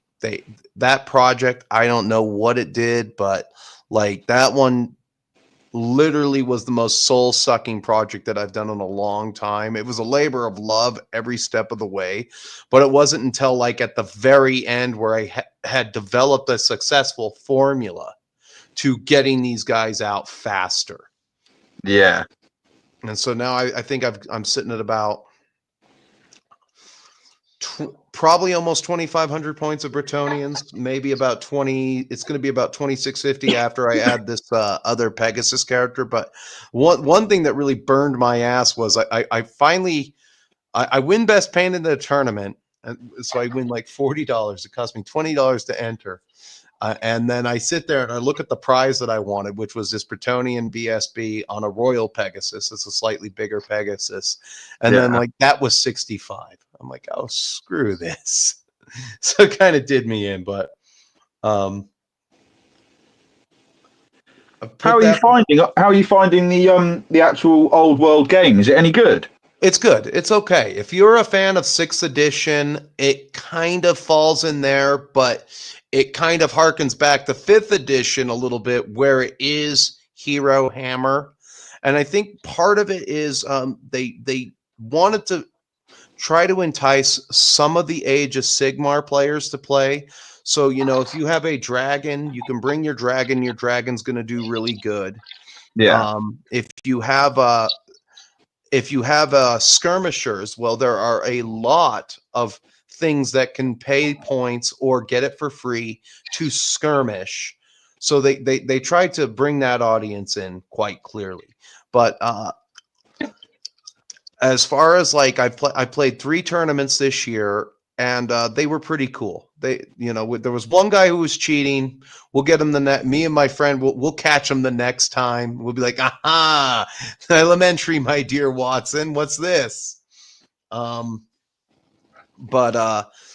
it's other than that, it's been pretty good. But the thing that I think that's kind of wrecked GW is like 40K, because, you know, they've released they released initially in 10th edition that you're not going to need a codex. Okay, then they screwed up the game so bad that everybody was begging for codexes, so they give you codexes. I think the first one they released, but after Space Marines, was Tyranids, and then immediately after you spend $65, they released a patch which changed the points in the book. Oh God, I'll be honest. That was one of the things which stopped me playing. And when it got into end of 8th and going into 9th, number of what was it they called that bloody update thing where you brought out the books, the General's Handbook or whatever it is. Bring that out, and you like they did it with the Necron Codex. I bought the Necron Codex before I'd even had my first game. I already had to go through it and adjust points in just literally what was printed in the book. You know, so what's the point? And that's to the point where it's like kind of unacceptable. So it gets worse. So in 9th edition was pretty good. They brought in oh God, what was I going to say? They brought in a rule called Armor of Contempt, which means that you don't suffer a -1. You got +1 to your armor saves all the time, pretty much. And it wrecked the game. It destroyed. So orcs were no longer viable as competitive. Like all of our shooting just bounced off Marines, and it made the Marines literally invulnerable to any kind of orc shooting. And then that rule has come back, and they've had to patch it. But it gets worse. So they've had to patch the Gene Stealer Cults book 4 times. And not to mention there was a rule that they created for 10th called Oath of Moment, where Marines just get to re-roll everything. They re-roll re-roll to hit you, re-roll to wound you, and they already had they have units with that individual rule already built in. So they have these things called eradicators. They get a re-roll to hit you, they get a re-roll to wound you, and then they also get to re-roll the damage, the D6 +1 damage output that they do to you. So it's like, so how are you playing a dice game? It's like, here, if you're playing Marines, you can just never fail. Then they have the same mechanic, but slightly different worded across the board for other factions. If you're Eldar, you get fate dice, and that's just basically boils down to re-roll everything. And then if you're Sisters of Battle, you have miracle dice. Same thing. Just right. You know. Yeah. So I don't know how they're going to come back from this initially, but I think the problem that the game has faction-wise is that they're approaching, like, I think 23 playable factions, and there's no way you write for all of that at all. No. And they don't want to hire people from the Commonwealth of Canada to help them who like those there's a guy named Mountain Miniatures. You know, yeah. You can't pay for somebody like that who's played literally every edition of fantasy and almost every edition of 40K, and he's got more insight than anybody else I can think of just sitting around loose. You know, you can't pay for him to have a part-time job in design and development. They would never do that because he's from the Commonwealth. Let's just not mix, you know. Yeah, that's the guy that does for mini wargaming, isn't it? Yeah. And he never quit his day job either. Do you have some chats you need to read? I can shut up at any time. We've got Matt said he just subbed you, mate, on your channel. Oh, so thank you very much. Planet Tobor is saying hello. I hope he's still there. Sorry, guys, I have neglected the chat because I've been busy painting, which I hope you guys have been doing too. But I hope you've been enjoying the chats here with the guys live today. Now, Pete Dylan said, who is talking needs to watch more of the content he criticizes because he doesn't seem to have a clue. I think that's maybe directed to you, HD. I don't know. Maybe to me. I don't have a clue. I've been playing games for most of my nut busting life, you know, so I think I have a clue. You're right, mate. Okay, so we've got Nails by Hilly. You need a cup of tea there? Yeah, Danny. Oh, shit. I didn't know she was watching. That's my other half. Yes, I do.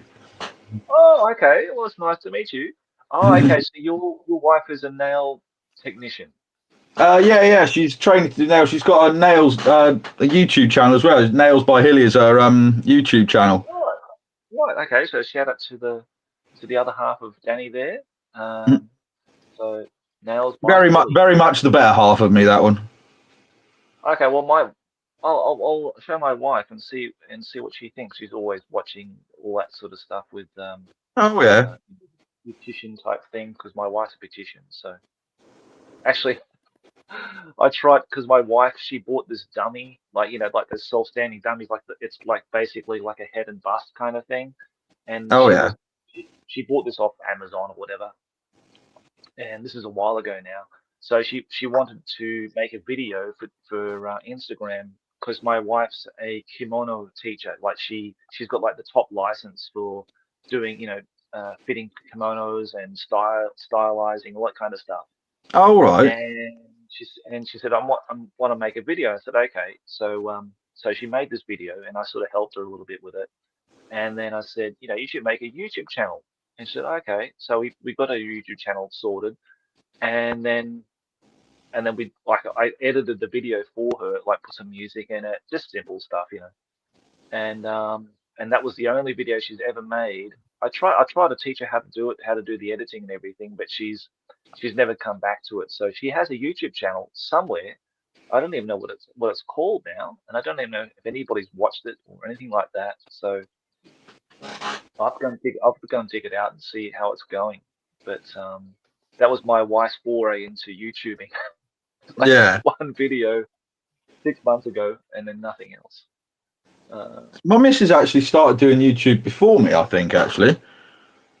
I'm pretty sure she did, but she's not got as many subs, though, I don't think. I think the type of content she's doing, there's so many people out there that are doing it, like nail art sort of thing. There's more people out there that are doing that sort of stuff than do Games Workshop style content, I think. I'm spilling some good quality booze here. Fuck that. This is from Tennessee. Oh, God, great. Cheers, man. Cheers. This is American, mate. This is a wild turkey. Not bad. It's I don't know what time it is. At 8 o'clock or 9 o'clock in the morning. It's very early. That's for you, Jonny. Oh, here comes the missus with the cup of tea. Oh, nice. Thank you. Yeah, she did say she was going to watch and go in the chat. I've obviously not, because I can't see the chat very well. Right, nice. Okay, that's great. Carnifex says an AI wrote that 30K book. That was about half an hour ago. Oh, right. I'm gonna disagree with that one. That 30K book is so one of the things that I like about it are the internet. You have universal special rules. If you're an old player of 40K, you'll feel right at home. I know what AP2 does to a Terminator, and if it's double plus your strength, you're just automatically dead. Fair enough. Got it. I know about the vehicle destruction table and everything like that. That's a very strong element in there. And then the what do you call it? Just the game I had with Mechanicum today, it resulted in a draw. And I mean that's pretty good for some fists to draw the Mechanicum. Because my friend, he's got that army on lock. My best friend who I play 30K with, he never does anything halfway. He goes in all the way like, well, you better step up. Otherwise, you're going to join the Pussy Willow Club, buddy. I'm like, okay, fair enough. And then I'll like buy a tank. I'm like, I need your help to build this. Oh, what's this? So, he does. He tries to bring out the best in me as a player in anything that we do. So that, and I respect him for that, because I think I'm far better now than I ever was at the game. And going from hard L after hard L after hard L to 2 draws in a row, I'll take that, because that game he makes it hard as shit for me to get every inch. And I'm just like, I'm bleeding over every last drop over this field today.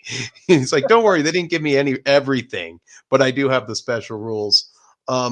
So the other thing that I like about it is, again, both of the books are the same. It's just got the bad guy chapter, the bad guy chapters, and the good guy chapters. And then there's other chapters that you can buy. Like the one book I have is the Imperium book with the Solar Auxiliary guys and Sisters of Silence. And I think Custodes are in that book as well, but I haven't really looked over them because I wanted to run a Stormhammer tank,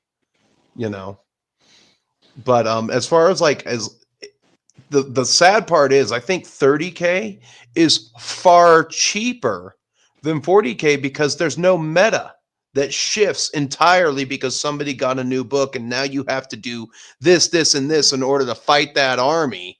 And well, if you're this army, you just don't even bother. If you see them, just give up. I mean, I've actually heard that. See, that's one of the things which turned me off from 8th edition, well, from going into 9th edition, was the fact that it started to get such a major competitive player base to it. I mean, I know there's always been the competitive side of it, but I've always been what I call the doobies and donuts sort of player. Like other people call it the beer and pretzels, I'm doobies and donuts. Yeah. So I like to, I just like to put down what looks fun and have a laugh playing it and not really take it so seriously. But like you said, when you're going such a competitive scene, when the meta changes slightly, you're going up against people that take it so seriously that you almost can't afford to have fun playing, because you've got to take it, got to concentrate on it so seriously to try and get anywhere. And it was weird because as much as I lose the majority of games I play just generally through doing stupid stuff, but it became a thing of I was losing all the time no matter how hard I actually tried to play. And I had similar to what you were saying. I had a mate that was a really good player, and he tried to bring the best of the player out in me. But it kind of took away the fun because you had to concentrate on it so much. It almost became like a game of chess rather than a game of 40K.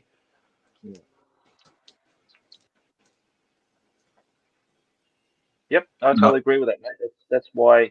And another thing, I think if it's like a self-encapsulated system, like what HD is talking about 30K. I've never played 30K. I don't know. I can't really speak for it because I've never played it or know anything about it whatsoever. But the one thing about the nostalgia games for me is that it is encapsulated in time. There's no re-editions. There's no meta. There's nothing. Yes, and that's I think that's going to be kind of the encapsulated games are going to be kind of the way of the future if GW can't pull their heads out of their asses on 10th.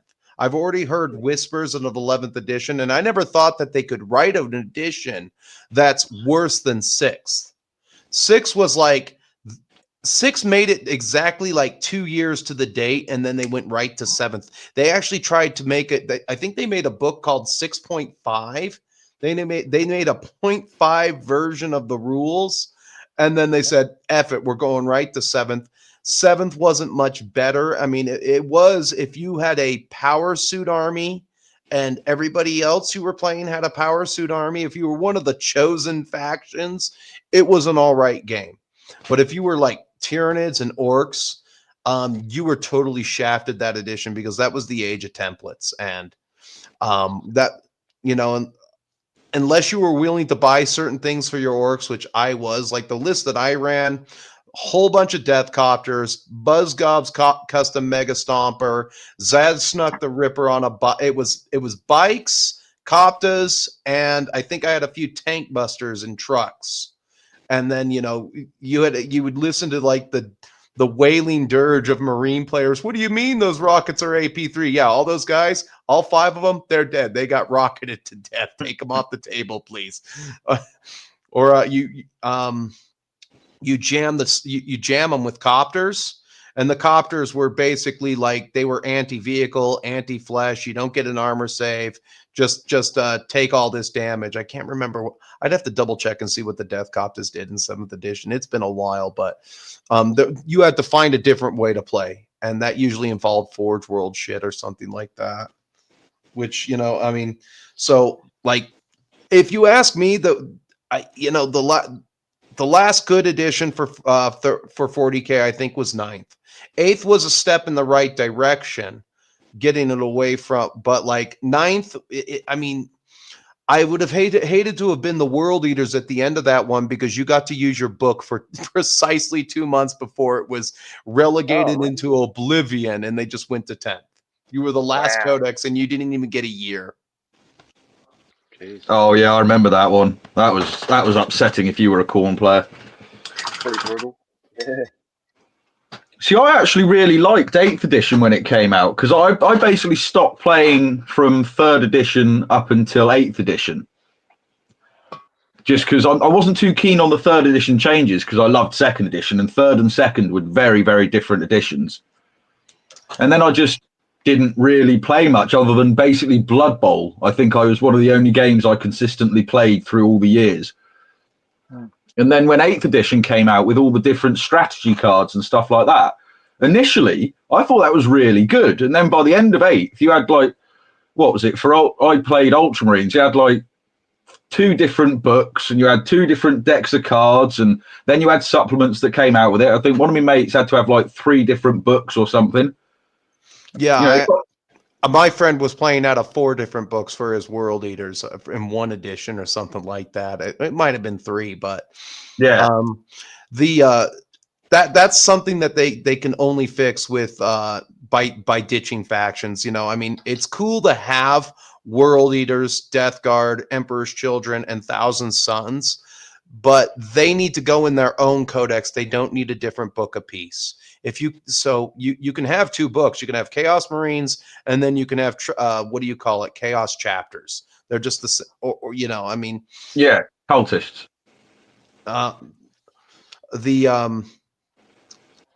Traitor chapters of Chaos, and then you have just generic Chaos Undivided or whatever, you know. But the game has reached a pretty big bloat level. Just in my humble opinion, yes. It's you can't write for more than 10 factions for the lifespan of an edition, which is 3 years. And it's like, if you go to an Iron Maiden concert and they don't play the Trooper and they don't play Aces High, I'm going to go to the ticket office and I'm going to demand my money back, because they've got to. There's 5 codexes that they've got to make every single time they release an edition. Orcs are, whether you like them or not, they're in the top 5 most popular armies. Marines have got to get a book. Chaos Marines have got to get a book. Tau have got to get a book, and so do Necrons. And that's just to name a few right there of everybody who absolutely has to get a book for the edition. And you're going to sit there and tell me they're going to be able to do that, even with the help of AI, which doesn't even know what it's doing, because AI has yet to produce one usable product. I don't think AI has produced one usable product to date yet. It can't drive a car. Oh, they're working on it, but I don't think I'll see it within my lifetime. And I'm pretty old nowadays. Yeah. You know, I mean, I'll see the day where they put a couple of these things on the road and they slam into the sidewalk because they're going to the building somewhere downtown. Yeah. But Yeah. you know, you got a lot of people, and that's like driving the stock market wild in America. That AI is going to come and save us all, and it just keeps going up and up, and everybody's going into the tech industry. But I have yet to see AI do one solid usable product. Mm. Yeah, I Yeah. think as I get older, I'm regressing so much. That's why I've gone back to the old hammer and everything else like that. It's just almost like I'm yearning for a simpler time. Mate, that's it. That's it, Danny. Although I've got to be honest, man, Josh, having because like I said, I'm sure I mentioned last time, I never actually played Epic back in the day, but I always looked at it. There is a lot of card stock that goes with Epic, isn't there? There certainly is. I did But- not realise that. It's going to be an interesting element of the game to learn that. Yeah, but that's the beauty. I think that's one of the beauties of it. Is the list building is so easy, and you know, you can just, if you don't have the card stock there, and it's not, it should be fairly easy to access there in the UK. If you should find someone who's going to sell it to you relatively cheaply. Yeah. Excuse me. Bless you. Oh, sorry. And bless you again. Thank you, mate. But yeah, that shouldn't be too hard to track down. Just go into the Facebook group at 30k. Yeah. Well, sorry, not 30k. It's like the Epic. It might be 30k. Whatever it is, the trade group. You know what I'm talking about. Yeah. You sent me the link to them the other day. They're one of my favourite type of Facebook group that's gone completely shut down. You can't find them if you search for them. I know, it's strange, isn't it? I don't know why that is. I found it a couple of times where I've actually joined a group, but then I can't find them again. It's really bizarre. Yeah. I think the reason they do it is, I mean, when you look at like the social media climate today, things like especially if you're a bit of an old git, you know, like it's as much as I do not like the term toxic. I mean, Christ on a bike. Just look at what people argue about and talk about on Facebook and stuff. It's like, nah, no thanks. I want to paint toy soldiers and talk about some fluff. I don't want to argue about whether I've got custodies with boobs or whether you've got, you know, all this other crap. It's like, I don't care. Leave me alone. I think I've seen a couple videos. I think they're going to retcon it. Oh, these are recent videos. I think they're going to retcon it. The custodes with boobs, because that strong-jawed Space Marine woman on Warhammer Plus did not go over very well. Where she's just like, "It is, ma'am." You know what? If you want strong women, what about the Duras sisters from Star Trek: The Next Generation? That's like the same thing. There you go. I did it. You got your masculine women. Yeah. See, what always baffled me, like, I can say this now, screw this, like, if you want your strong females in Games Workshop, please do them. And for the love of God, can you make them the Sisters of Silence? Because a few years ago, right, I found out about them reading, I think it was one of the Horus Heresy books I was reading, and they had the Sisters of Silence was a major part in it with, like, the black ships, I think. I'm trying to remember. Anyway, it really, like, sparked something for me with the Sisters of Silence. And then I had a look for the models, and you could only get them on Forge World, and there was like 3 different units and one character, and that's it. And it's like, well, hang on a minute, where are they? And there's just like, you've got them right there in the fluff, and they're like literally stand shoulder to shoulder. Well, not shoulder to shoulder with the Custodes, but you know, shoulder to waist, whatever it is. You know, and they help to beat the crap out of Prospero and everything else like that. Like, you've got them right there. Why are you trying to shoehorn this in when you can literally just expand on what's always been there? I literally blame tourists, and that's become a problem, you know. Yeah.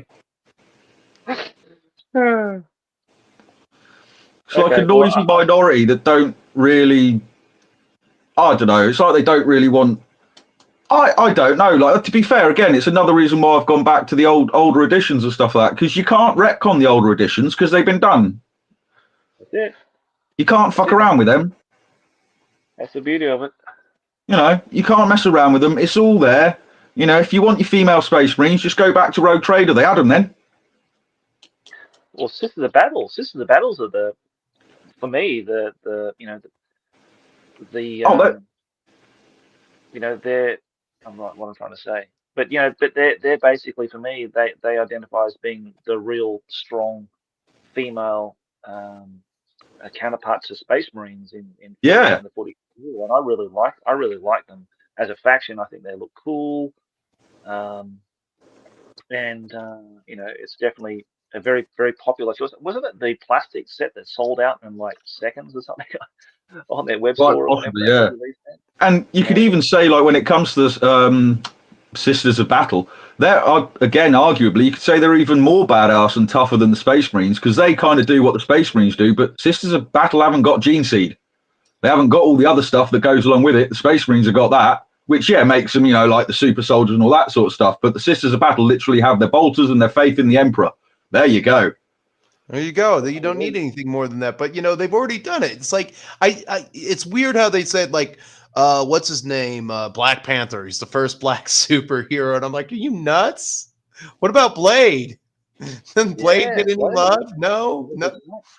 Or again, like the Duras sisters and they're Klingon women. There was that. I don't know if anybody's watched Star Trek, but there's a few episodes that I remember where. There you go. As soon as you said the Klingon ones, it finally clicked who they are. Yeah. Okay, so number 2, or Riker, is on a Klingon ship acting as the second in command for some kind of program that they have, exchange program. And he's getting eyeballed by all the Klingon women. And they're like, we were wondering how long you would last or if we would break you. There you go. Yeah. You got your cake and you can eat it too, can't you? Isn't that good enough? Oh, yeah. There's been so many times where it's just been done so well. So why are Games Workshop screwing it up? Please stop. I know everyone says about Cavill being like the ultimate hero of Games Workshop, but ideally, if they're going to do something like this, where they bring it to like the big screen and stuff, you really do want someone like him doing this that, loves the hobby and is known for sticking up for it.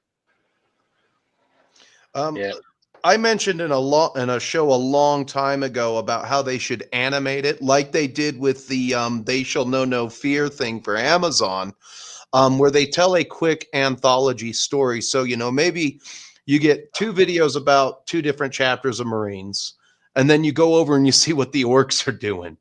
And and they're on a planet, and this is why we got to kill the bugs, eh? And they're on, and the war boss gets in there, he kills the Carnifex, and game over, orcs win or something like that. And it was all for something shiny that doesn't even have any value, but it has value to the orcs. Yeah. To be fair, the orcs would probably be the best ones to do like an animated series on, because they're probably one of the funnest, craziest factions that Games Workshop has, I reckon. Yeah, they are. They're one of the best factions, hands down.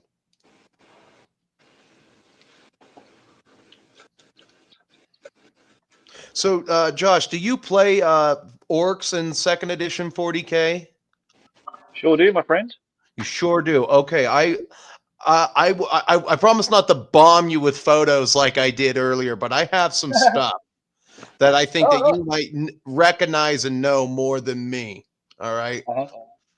And I don't want anything from it or anything like that. But if there's something you need, you let me know, and I'll take some pictures, because rather than get rid of it all, I'm sure there's some people out there in your community who might need it or something like that, and maybe it can find a home.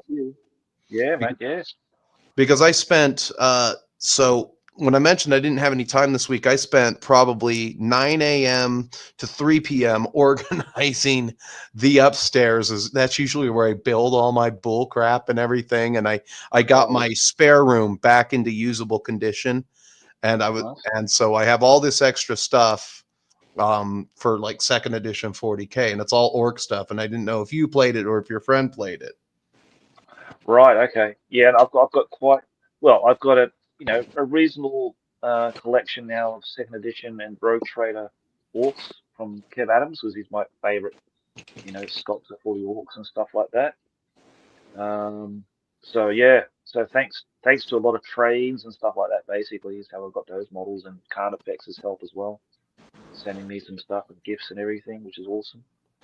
So yeah, man, I've got next year. I'm going to start doing the Storm of Vengeance campaign, like painting like this, live streams, painting the orcs and stuff, and just getting that, getting it ready because I haven't even started that, which is a real shame.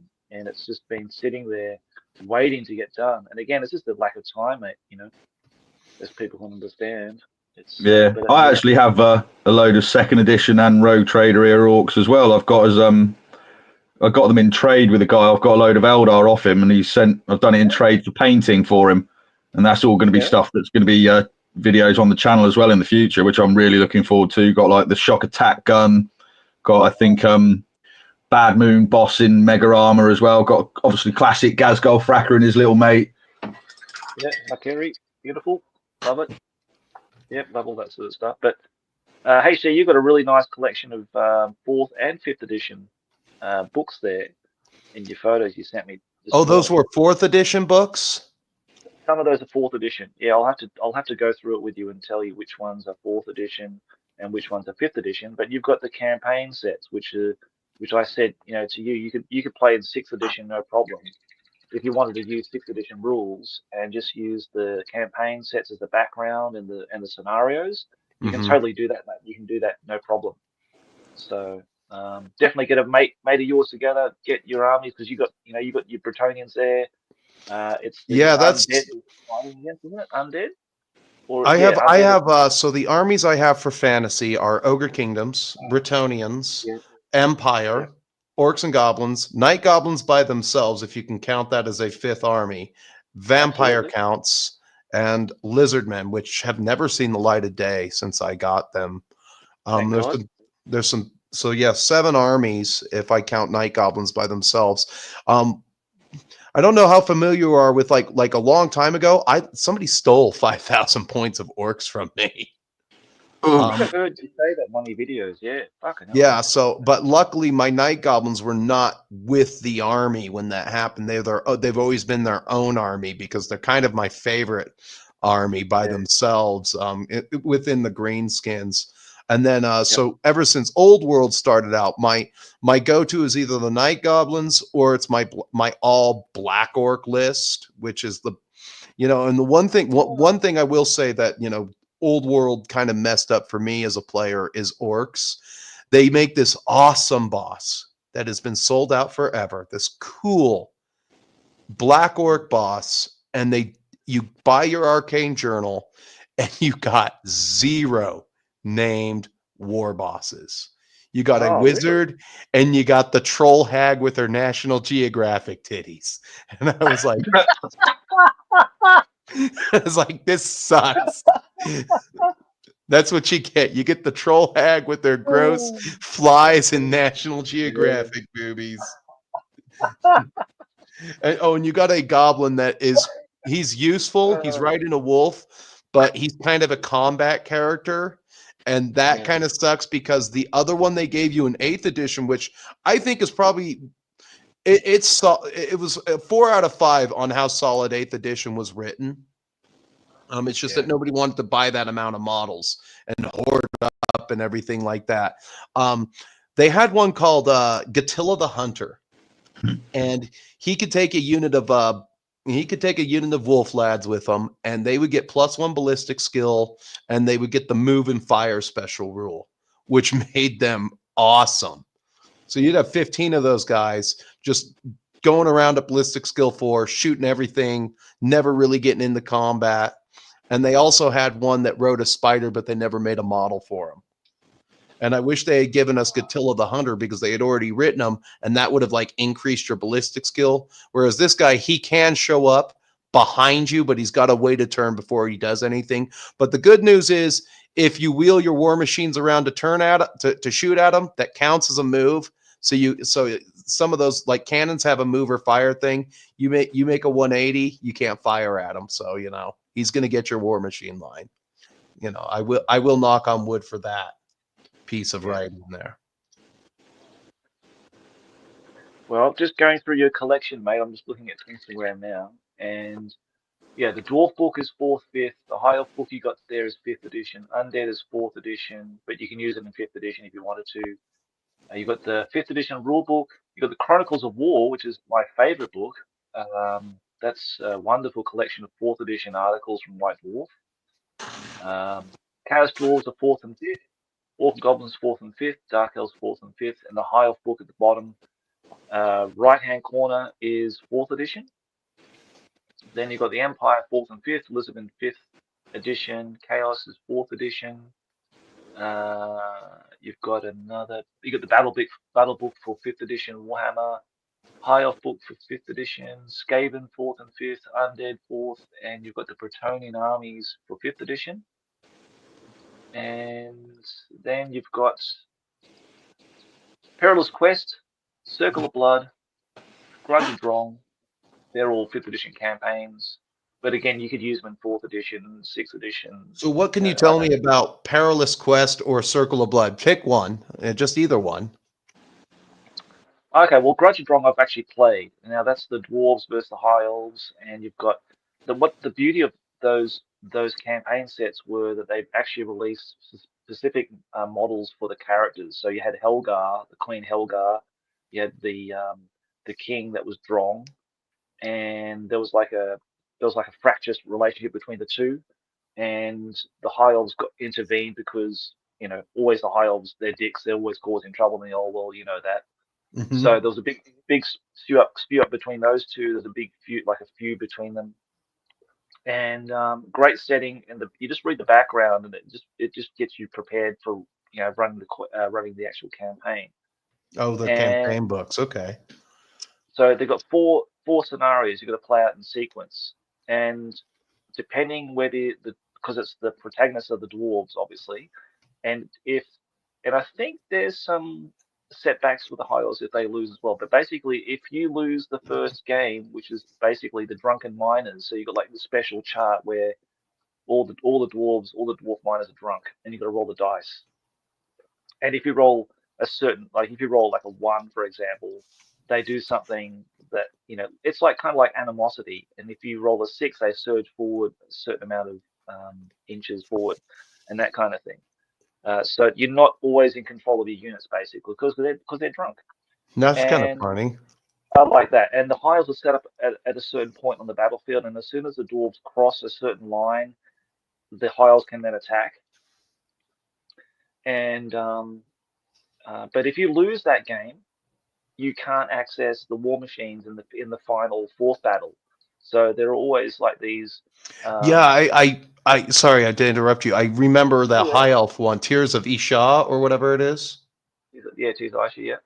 Yeah, where at the end of that, he didn't get some bonuses for losing a battle prior, and then the dark elf dude could only be taken out by the high elf dude. Yes, yeah, that's right. That's some neat stuff right there. I really do like the love that was put into that kind of thing.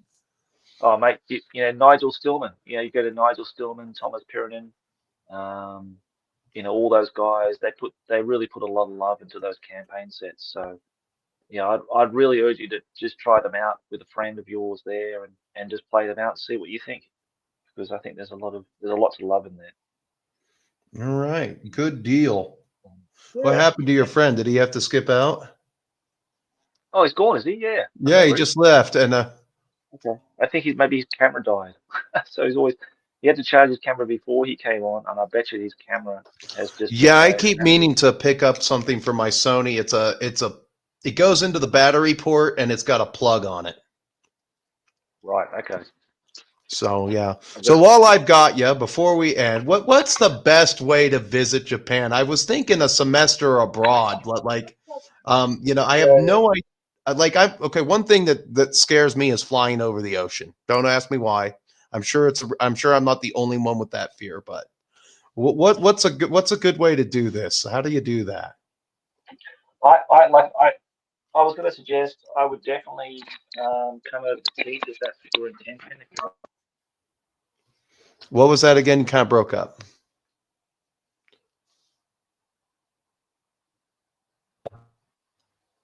Okay, sorry. You there? Yes, I'm here. I had to change my headset, mate, because my wireless earphones have died. So I put them on charge. But basically, if you really wanted to teach and come to Japan and live here, I would strongly suggest you go through one of the companies. I can suggest a few names where I don't know if it's going to be a single semester. They'll probably want you here for like a year.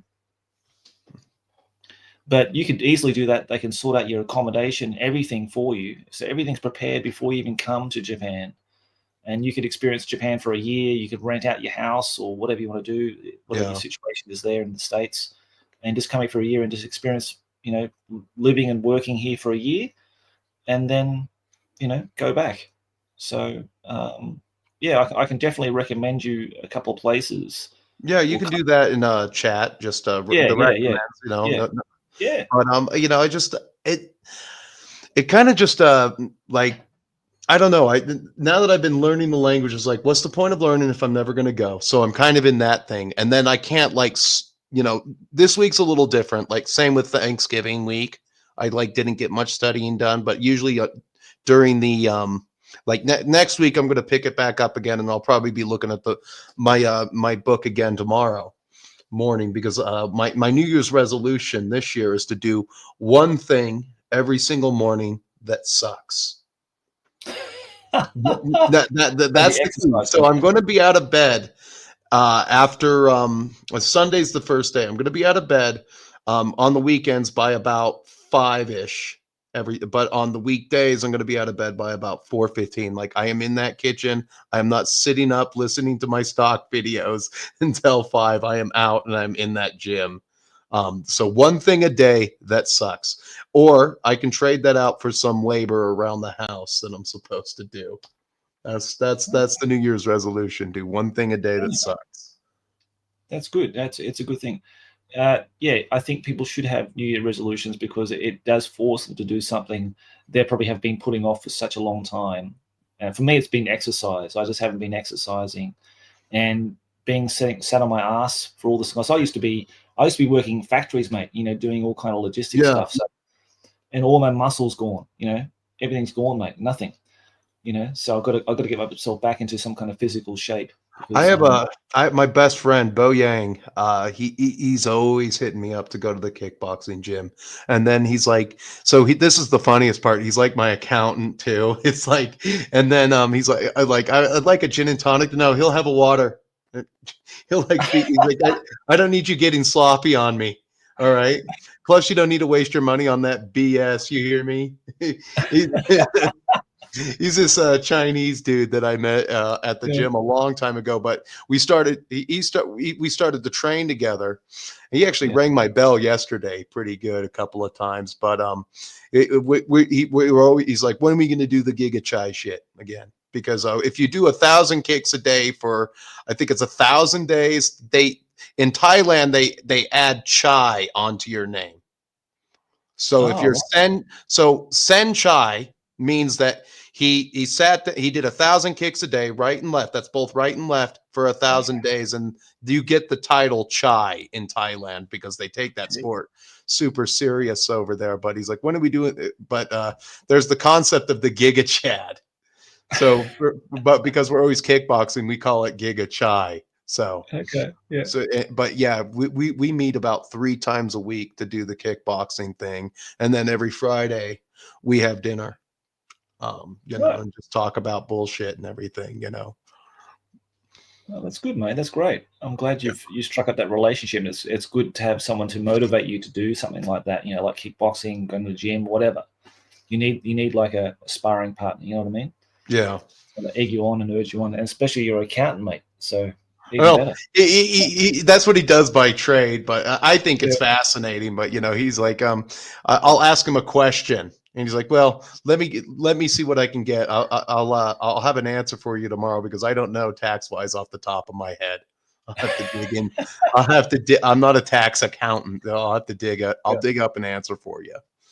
So he said he's kind of like my account, but he's like, no, you don't waste your money on that. Don't. No, that's, and then he actually, funniest part about him is they're like, no, their service was shit. You're tipping this. Like, okay. Yeah, very hard line, like right orders. Like, he's like, there's a pile of money denoted for the tip, and then he'll get based on performance. Yeah, it's like, I was not happy. That's what he'll tell me. He's from Shendo, so, but he's a funny character. Yeah, it's good, man. You meet all wonderful people in life. You know what I mean? And that's what I love about that. Well, I don't have that diversity here. Obviously, I live in Japan, so I meet a lot of Japanese people. I do meet a lot of foreigners here, and it's nice to have that diversity there as well from people from different backgrounds, different countries. It's by gaijin and then by. Gaijin. Okay. It's Gaijin. not by. Okay, gaijin. Yeah. Not Biden. Gaijin.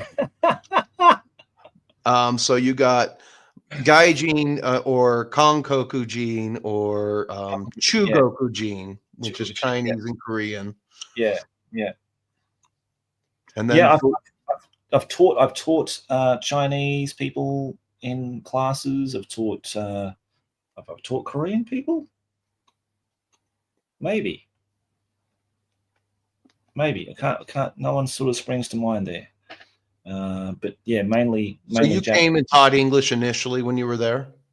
So basically, what happened was I was going through a transition for work. I was really unsatisfied with what I was doing in Australia, like just shit jobs, mate. I understand.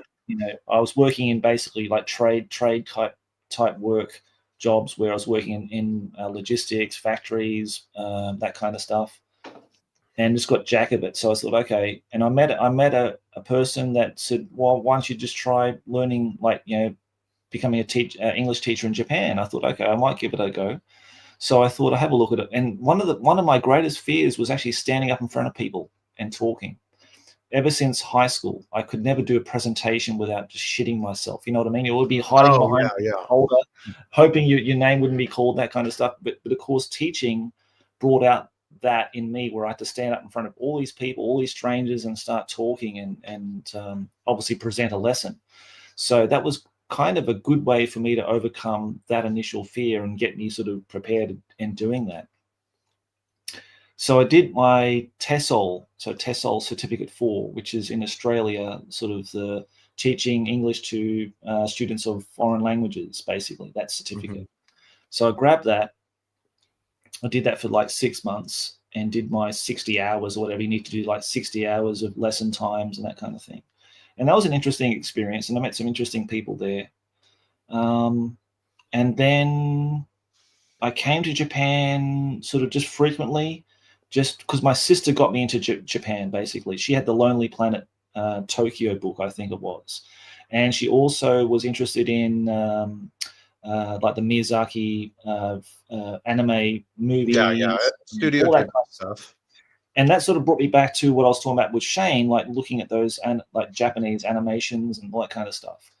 And I love Ghost in the Shell. I mean, I'm not a big anime guy. I'll be very honest about that. I'm not big into animation, but I love Ghost in the Shell. That series was just incredible. Yeah, that's a good one. He had another one that I actually like more than Ghost in the Shell called Tank Police, which is comedy. Tank Police. Never heard of that one. Shido Masamune had he has a couple of them out there. Like Gundress is a little less known. It's nothing cool there, but Tank Police, it takes place in the same city, and they're fighting. And the concept is they have some of these criminals that are cyborgs, so they gave the police tanks. You know. Ah, right, okay. But it does take place in the Newport City where Kusanagi is. Right. Well, I mean, you know more about Japan than I do, mate. Honestly, I've been not really. You know more about Japanese culture or pop culture than I would ever. For me, the reason why I should have chosen Chinese. My friend was like, he actually lived in. My friend Bo lived in Japan before he got to immigrate to America for good with his family and everything. And he says I picked it up really good, but I don't even remember. But there's he's got the kanji down for Chinese and everything. Wow, of course, yeah, being Chinese naturally because they share the same language in that sense. Yeah. Yeah. So, but the reason why I kind of overrode my friend on that one, and he was he understood it's the movies, you know, like the Toshiro Mifune movies or some of their horror movies. Like I'm not going to get into like which ones, but like, you know, they've got a pretty good movie culture over there and everything, and they do different things. And I think one thing that they do better than Americans is relate is show the the human experience, you know, for what it really is and everything. They're able to convey that a lot better than Americans. That, you know, in some cases, like, oh well, she got up in the morning and she got hit by a truck, which is like, you didn't see that coming, you know, and it's like, that's how it ends. That this sucks. I don't want to see that. You know? Yeah, actually, one of the nicest movies I saw, like a Japanese movie, was when I actually flew back over to Japan for the last time to come here to live, and that was about a very small town somewhere in Japan where these young boys would get ready for the sumo festival. Like every year, there had be like these sumo tryouts, and this skinny young boy, this Japanese boy, his dream was to become a like a sumo wrestler. And it was a really beautiful, sort of heartfelt movie. It was lovely. I really enjoyed that. Yeah. And, so there's the one movie, like, I won't watch it again, Hachi the dog. Like, I was done with that the moment. I was like, you, Japan. The dog died in the cold. Come on, man. Nobody wants to see that. Bitter ending. Yeah. Well, they certainly they sort of bring out the harsh reality of life. That's for sure. Yeah. They don't want to sugarcoat it in any way. So conveying the human condition, which, you know, if this were America, that wouldn't have happened. It happened already. They made that movie. It was called Old Yeller, but, you know, same result. But you know, they really tugged at your heartstrings at the end. Like, you know, no, nobody wants to see that. So, you know, again, we can talk about that, later, you know, but just like, I don't know if I come for an initial vacation or something like that. Like, I don't even, so where would be like the best place to visit? Like, just out in the country, or because I think Tokyo's too big for a first timer. I recently went to Kyoto. Now, Kyoto is a place I've always wanted to go to. And I went there this year with my sister and my family, and I absolutely loved it. I thought it was beautiful. It's a very much a touristic town, though. I mean, it depends. I heard they're having trouble with tourists in Kyoto, and maybe you'd like want to stay clear of that one. I'm sorry to keep you longer than No, it's just fine. Usual. I'm okay to, you know, to stay as long. They've had problems with people photographing geishas, which you're not supposed to do unless they give you permission. You can ask them, I heard. Sashin o torimasu ka, and they'll either say yes or no, but you have to get their permission, correct? Yeah, you shouldn't really photograph them. I know there's been a lot of trouble with foreigners who probably just don't know the social norms or cultural norms or what's allowed or what's not in Japan. And, you know, I suppose, you know, you got to give them some leeway in that regard. But at the end of the day, they've got to. I know they've had a lot of trouble because of the enormous influx of tourism, because of the Japanese yen being so low. So the American dollar is worth a lot more now in Japan. So that's why there's such an enormous amount of tourists. But when I went to Kyoto, there was too many tourists there for me. But the place itself is really cool. I really enjoyed Kyoto a lot. So Kyoto or Nara, you know, if you want the cultural Nara, you got the Shika, all the deer there. I would go to those kind of places. And, I can tell you that I think isn't Sento-kun the mascot for Nara? They have a mascot for everything in Japan I'm not too. Sure. I wasn't there long enough, mate. I was there basically. We were there like a 3-day, you know, just do everything we can in like the shortest amount of time possible. Get the bloody next train, get to the plane, get back home, kind of thing. So. Now that's something that scares me. You know, the trains. How do you navigate the trains? Very easily. Very easily. Very easily. Yeah, honestly, mate, it's super easy. You'll have no trouble. You'll have no trouble at all. Okay, so you'll see, you know, you'll see like a map of all the trains and all the different routes they're on. And I assume they idiot-proof the map. The idiot-proof the map, and if you've got a phone, you just Google Translate with a camera, and you can translate all the stations into English names if it's in kanji. But it'll give you like a value of how much it costs per ticket. So you just put like 180 yen. You put 180 yen, boom, done. That's it. You got your ticket, and off you go. So you'll find no problem. If you got like a Google Maps thing on your phone or something that gives you some kind of itinerary of the schedules and stuff like that. It'll tell you what platform you need to go on, what time it leaves, how many stops, and everything.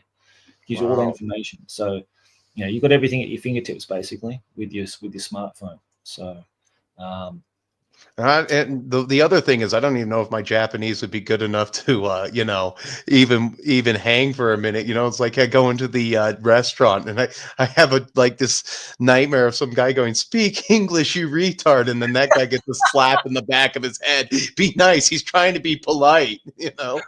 No, I would honestly urge anybody who's practicing Japanese like you are, you're studying it, to use it when you're here. Why not? I mean, geez, what other opportunity are you going to have? You know what I mean? Yeah. So practice as much as you can, and it's nice. They'll really enjoy that. They'll respect it massively if you do that. So fair enough. Yeah. Please do that, mate. Well, I was honored you had me on and everything. I appreciate it. That was very nice great. of you. Like I said, thank Jonny for putting me on, because I saw this guy chatting in our chat last time. I thought, who the fuck's putting all this Japanese stuff in there? I couldn't read what it said. I saw Mina and Buta, but I couldn't work out what the hell. Okay, konnichiwa, Mina, Muchi, Buddha. Hello, ignorant pigs. So I started off a lot of videos with "Hello, you ignorant pigs. Put down your that's right. Yeah, I had no idea. I had no context to refer to. So I thought, who the fuck's this upstart? I thought, I'm gonna kick this bird out. I'm gonna boot this guy out because I didn't know who you were. And then after the stream, then Jonny says, "Oh, that guy was the Holy Diver." And I said, "Who's that?" And he said, and he started talking about your channel. I said, "Okay." And then I didn't look at it at first, but then I had Nick, my good friend Nick. He came up for the weekend. We played some games together, and he goes, and we had dinner. He goes, "Do you know this? You know this guy called Holy Diver?" And I said, "No, but I think that name sounds familiar. I'm sure he was on the last chat," and he sort of chatted in Japanese with us. And he goes, "Yeah, you should check out his channel. He's really funny. Very nice of him. His videos." And I thought, okay, I'm definitely gonna have a look now. And I started watching your videos, and I thought them fucking hilarious, mate. Honestly, they're brilliant.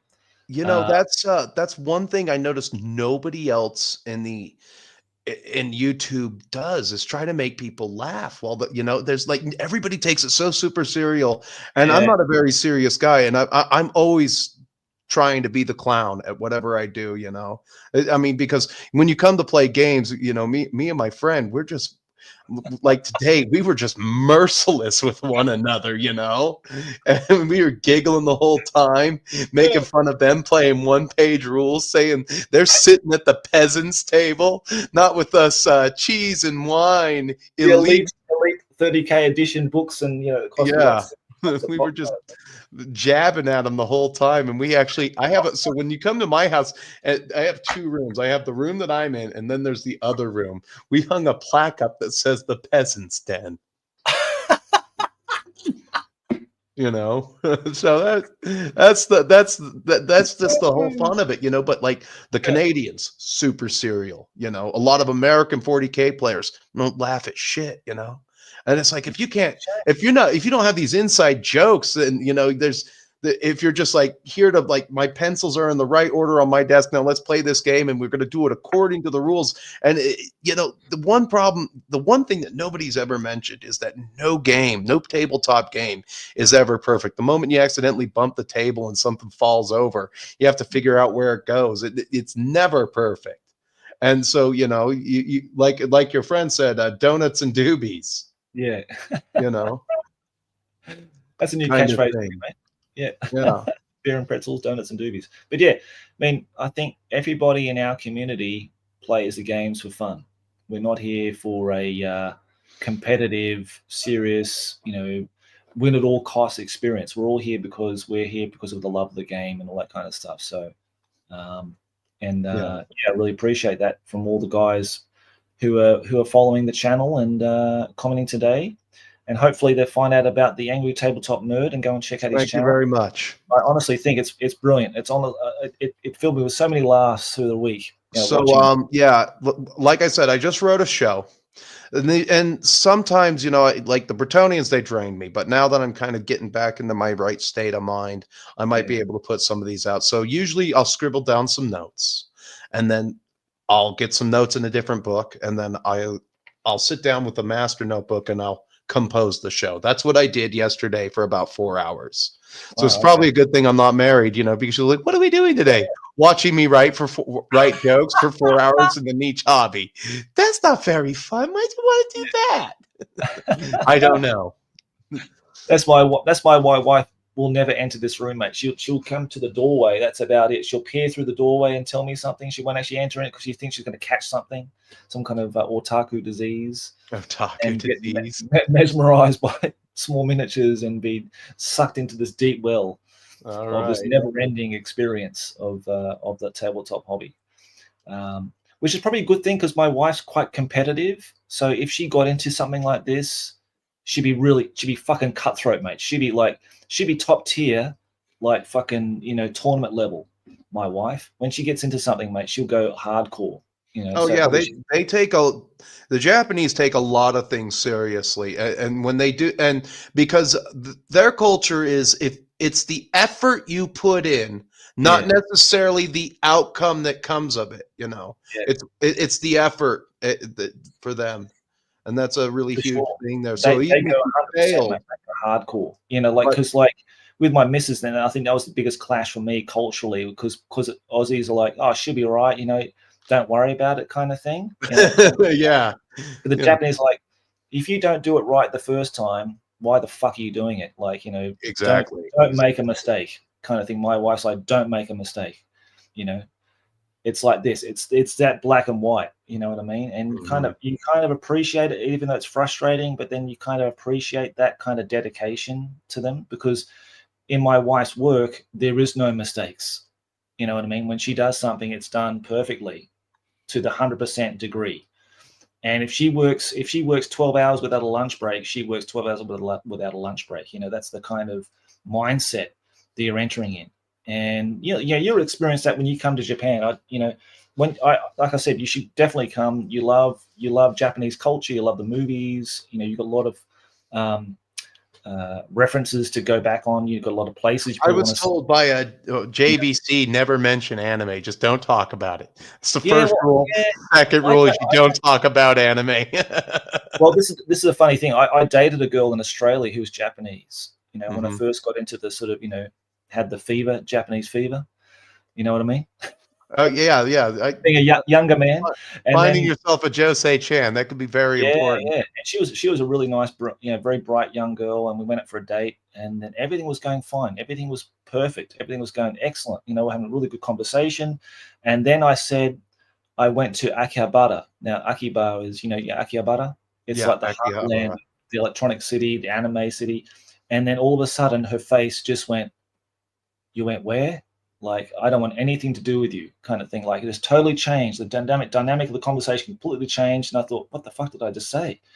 And she said, I don't want anything to do with those people. They're weirdos. They're basically wankers. Yeah, they're the otaku disease. Yeah. And then I thought, okay, that's weird because I thought Akihabara would be like a fun place to go and hang out and that kind of thing. I mean, for me, it's like a really colorful city because it's got like all this awesome artwork on the buildings and. You know, like the Sega building, I go and play games, whatever, and just check it out. They had that arcade there forever. I heard it's closing. Oh, really? Is it? Oh, that's the sad. Sega arcade is closing. I think. They might have saved it. They might have crowdfunded and saved it, but that would be pretty cool to see that Sega building. Just from a touristy perspective. Dude. But I like if I showed up, I wouldn't even know where to begin. So I would have to be guided, which, you know, it's like that's the one thing is like maybe stay away from Tokyo the first time. Like you said, go to Kyoto or go to Nara, which, you know, Nara's like very rural, isn't it? Nara is a smaller city by comparison, but it's a very historical city. So from my experience, I've only been there for a very short time, just out of the train station, just across the road to feed the deers, and then that's what they do in Nara. Yeah, the deer crackers. Yeah, and that was kind of a nice experience, but I can't really say much about that. But I would definitely experience Tokyo. It really blew me away. Osaka was also another city that really blew me away when I first went there. I mean, if you look at things like they say Osaka's the one that you might want to start with. Yeah, I would go Osaka, and I've heard other people say that what's the other place called? Kobe is a good city to go to as well. So, yeah, I mean, I don't think, you couldn't go to a wrong place in Japan. Really, I went to Okinawa. I loved Okinawa too because it gives me the sense of being back home in Australia. So, and the people seem pretty chilled out and relaxed. But I would do my research and just pick a point where you want to start and go from there, mate. That would be my advice. Go to a place where it sort of feels to you that you would feel more comfortable there or get a better sense of experience of being in Japan. And like what my sister did when we went to Kyoto, me and my wife and my son, we went to all the touristic places. They went off the beaten track. They just picked a path and they just walked all day and just went to visit different places, and they had a ball. And I would have rather done that myself. I'd rather just go on to something. Just went, okay, we're just going to go this direction. We're just going to go walk as far as we can and find something and do that for an experience for the day and then come back. I would have much rather done that personally. Sounds about right. Yeah. So that's what I would do. Just go and pick a path and just walk it and just see what you find and have your own experience. Don't do the touristically things straight away. Personally, I wouldn't want to do that because then you're just surrounded by tons and other Hakujin. Yeah. But no, whatever you do, you'll have a blast. I mean, even my parents loved Japan when they came here for the first time. They absolutely love it. They want to come back again as well. So I haven't met one person who didn't like Japan wherever they went to. You know what I mean? So yeah, you'll love it. I'm sure there's tons of other things. There's tons of other stuff. No, we got all the time in other streams or other. The Sega building. I went to the Sega building the first time. Yeah, because I like console gaming or whatever. Yeah. They had like a game because I love football, like English football. They had like a football game set up, like a massive screen. They had all these. You need to buy cards and need to collect cards, and on there got your players, and you can make up your team and everything. Well, they had a manual that was no joke, this thick for the game. Holy cow! Yeah, they had like this huge book. It's like, fuck me dead. And like it's like 10 yen a turn, so you got to pay like $10 to play. I've never played it. I wouldn't know how to play it. But you got this massive manual for it, and I thought that was incredible. And guys spend their whole fucking life there, dude. They'll just sit there with their cigarettes, packet of smokes, and a drink, a can of Coke, and they'll just stick 10 yen in this machine and play their teams. And it's really something to see because you don't see anything like that in Australia. We have like the very simple, what's it called? Crisis something, the shooting type game from Sega. Time Crisis. Time Crisis, that's a classic. You have the classic games there, and nothing like what you see in Japan. Yeah, it's a great place. My son's going to enjoy that, dude. My son's going to enjoy that. I'm not going to enjoy it. My son is. He's going to love all that. He's going to experience all that, so that's good. I'm happy for him. But he's like way more fluent than you are. Do you learn anything from him on a day? Because that's like an American thing. Like some of the Hispanics, they sent their kids to school and they taught their parents English, kind of thing. Yeah. He will teach me how to tell me to piss off probably more than anything. I mean, because he's in that stage now of being 8, like he's questioning everything I say. Like I say, don't do that. Do this. Why? Like he says that he's got this sort of attitude now. So does he speak English with you, or do you get a naze? This guy, like, why? What he's doing very cleverly, because he knows English, but he says I don't understand English. Wakaranai. Ego wakaranai. Ego wakaranai. There you go. That's a good one. There's a song, a rap song called Ego wakarimasen. That's the guy who does Konbini Confessions. That's his comeback now.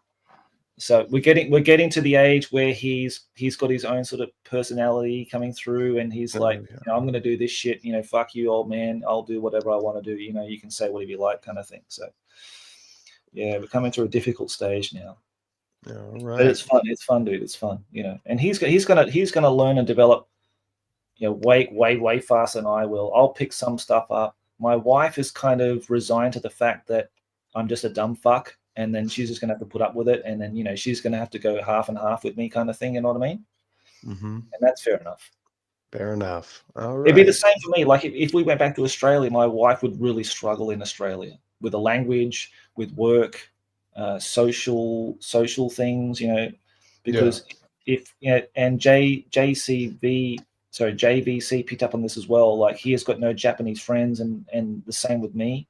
It's really hard to form bonds with Japanese people, I found, and all my mates are all expats basically. You know what I mean? Yeah. So, you really have to speak the language in order to make a Japanese friend, I guess. I think you have to be in sync culturally. You just got to be in sync with it. And I think the more you're in sync with it, the more you'll adapt and be accepted, I think. And I think if you're too foreign, and I think it's the same for us too. Like if you had like a foreign guy coming into your games group, it'd be very hard for him to get into that bubble, the social bubble. You know what I mean? It'll take time. It's kind of weird. I don't know. I don't feel that way around Bo Yang at all. Like he's just another guy. That's kind of the way it is, Even and I find his accent funny, and that's about it. And he's like when we sit down at a restaurant, he'll go in with the Mandarin, and it's like that's so they make it good. I'm like, am I gonna spit on our food or something like that? Because I don't trust that guy back there. Don't give me the dog. Give me the real meat. Yeah, but it's good to intermix with different cultures, because that way you learn a lot of stuff too, a lot of insights about behind where they come from and all that kind of stuff. I like that. And through the Crown of Command, I've met loads of people from different backgrounds. Yeah. Like English guys, French guys, a lot of Danes, a lot of Swedish people. That's been really nice. And you sort of get a little peek into their kind of world. You know what I mean? I like that. Same here. One of the reasons I kept the channel going was because I started to just meet really cool people and everything. Yeah. And it's been good. Yeah, it's good for the soul, isn't it? You know what I mean? And it broadens your horizons a little bit. And now you've got the the urge to come to Japan and check that out. And who knows where that's going to lead. You know what I mean? So it's good, mate. Yeah, mate, you're in your prime, mate. You should be over here right now. No, I'm not in my prime. I think okay. I will hide this because it's been 2 hours and 44 minutes into the video. I am 41. I thought you were a lot younger than that. Okay. No, I was born 1983. I do take good care of myself. I don't booze or eat a lot of sugar, but I just my grandpa is a World War II vet, and he served in the Pacific. Oh wow. His brother just recently died at 100. My grandpa is 98, going to be 99. Yeah, but that's amazing. Yeah, so a while back I was at work and I showed a picture of somebody and my grandpa. That's your grandpa, and this guy's like 60 years old and he looks like a wreck. He looks like it's like that's not fair. Yeah. I've smoked enough cigarettes, done enough dope, and drank enough that I'm still alive, mate. I can't believe it, actually. Yeah, I wish. I appreciate the vote of confidence on the age there. Yeah, you have not lived the rock and roll lifestyle, sir. So that's good. Good to you. Yeah. That's great. You keep to the healthy lifestyle, mate. You'll live a lot longer.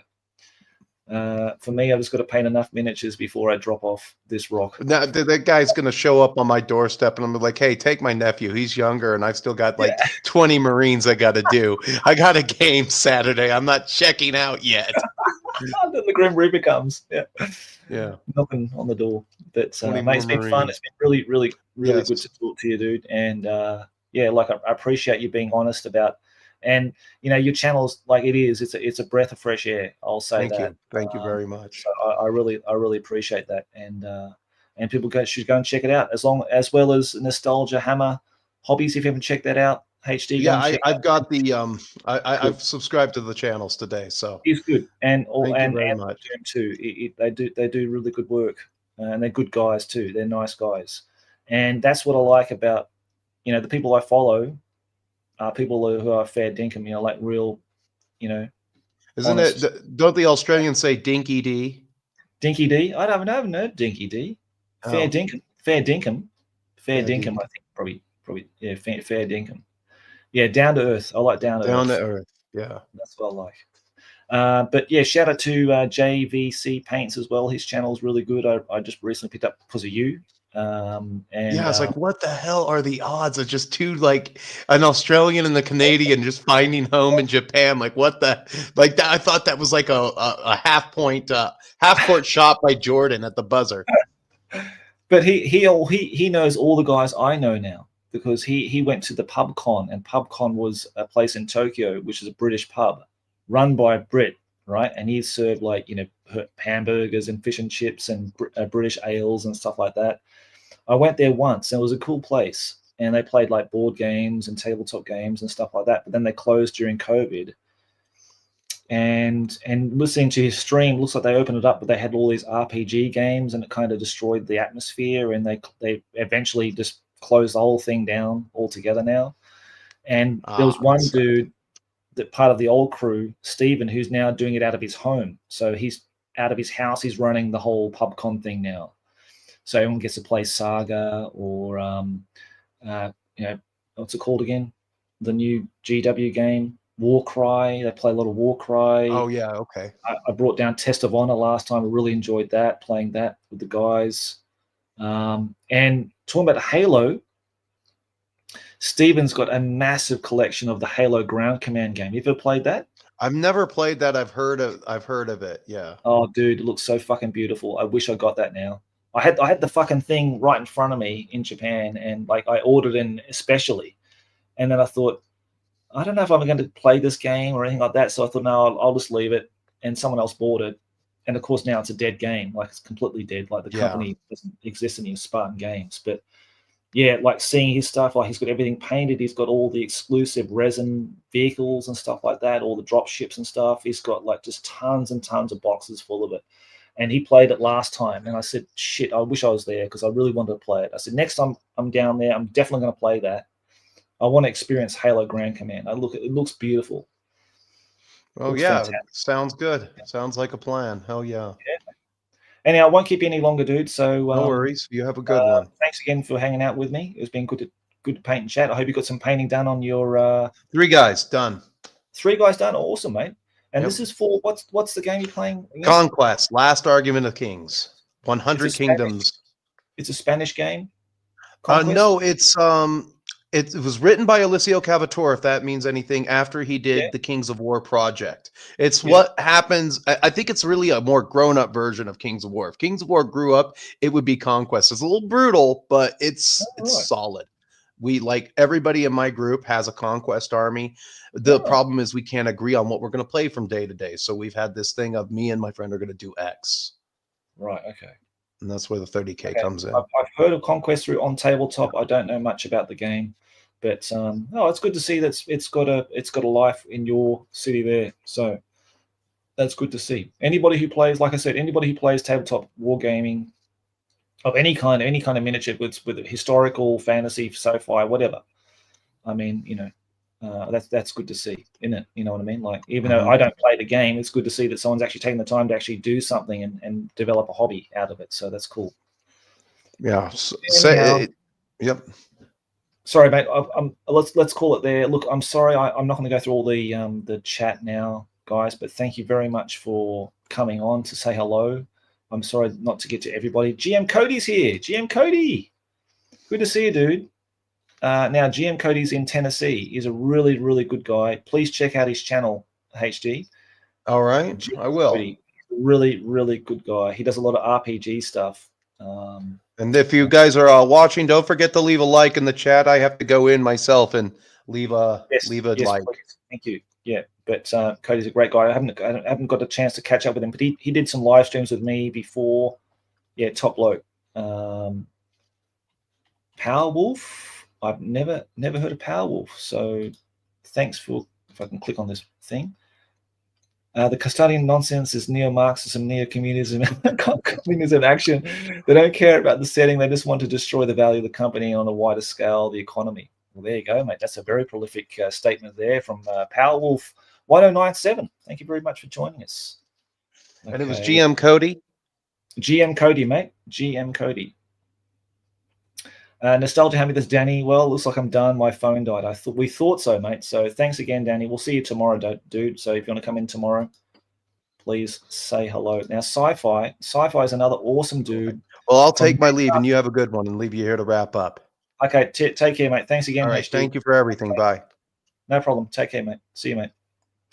Sci-Fi, thanks again, mate, for watching. I know you're all at Newcastle, and it's very early in the morning. You're always up early in the morning to come and see this. Tank Police was brilliant. I've got to check it out now. There'll be something on YouTube about Tank Police, and it was done by the man. Is it Shiro? I've forgotten all his names now.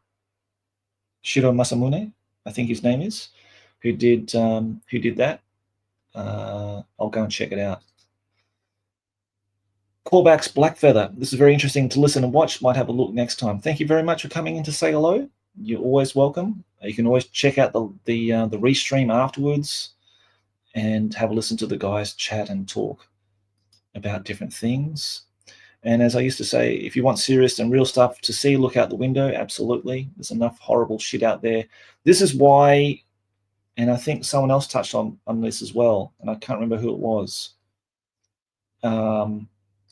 The grimdark aspect of wargaming, it doesn't really appeal to me, even though aesthetically I can see, yeah, that looks pretty cool. I mean, the new Trench Crusade thing, I'm really happy that that's really taken off big time for those guys like John Blanche and Thomas Pirin and everybody else behind it. I know my good friend Martin in France is painting models for it, and it's good to see a tabletop game reach success like that. And nothing to discredit those guys at all, but that grim, dark setting just doesn't really, tick my boxes. Doesn't really get me excited at all. But because there's enough grim, dark shit happening elsewhere, maybe that's why I like the beautiful color and vibrancy of the 90s. Maybe it's just very, it's a good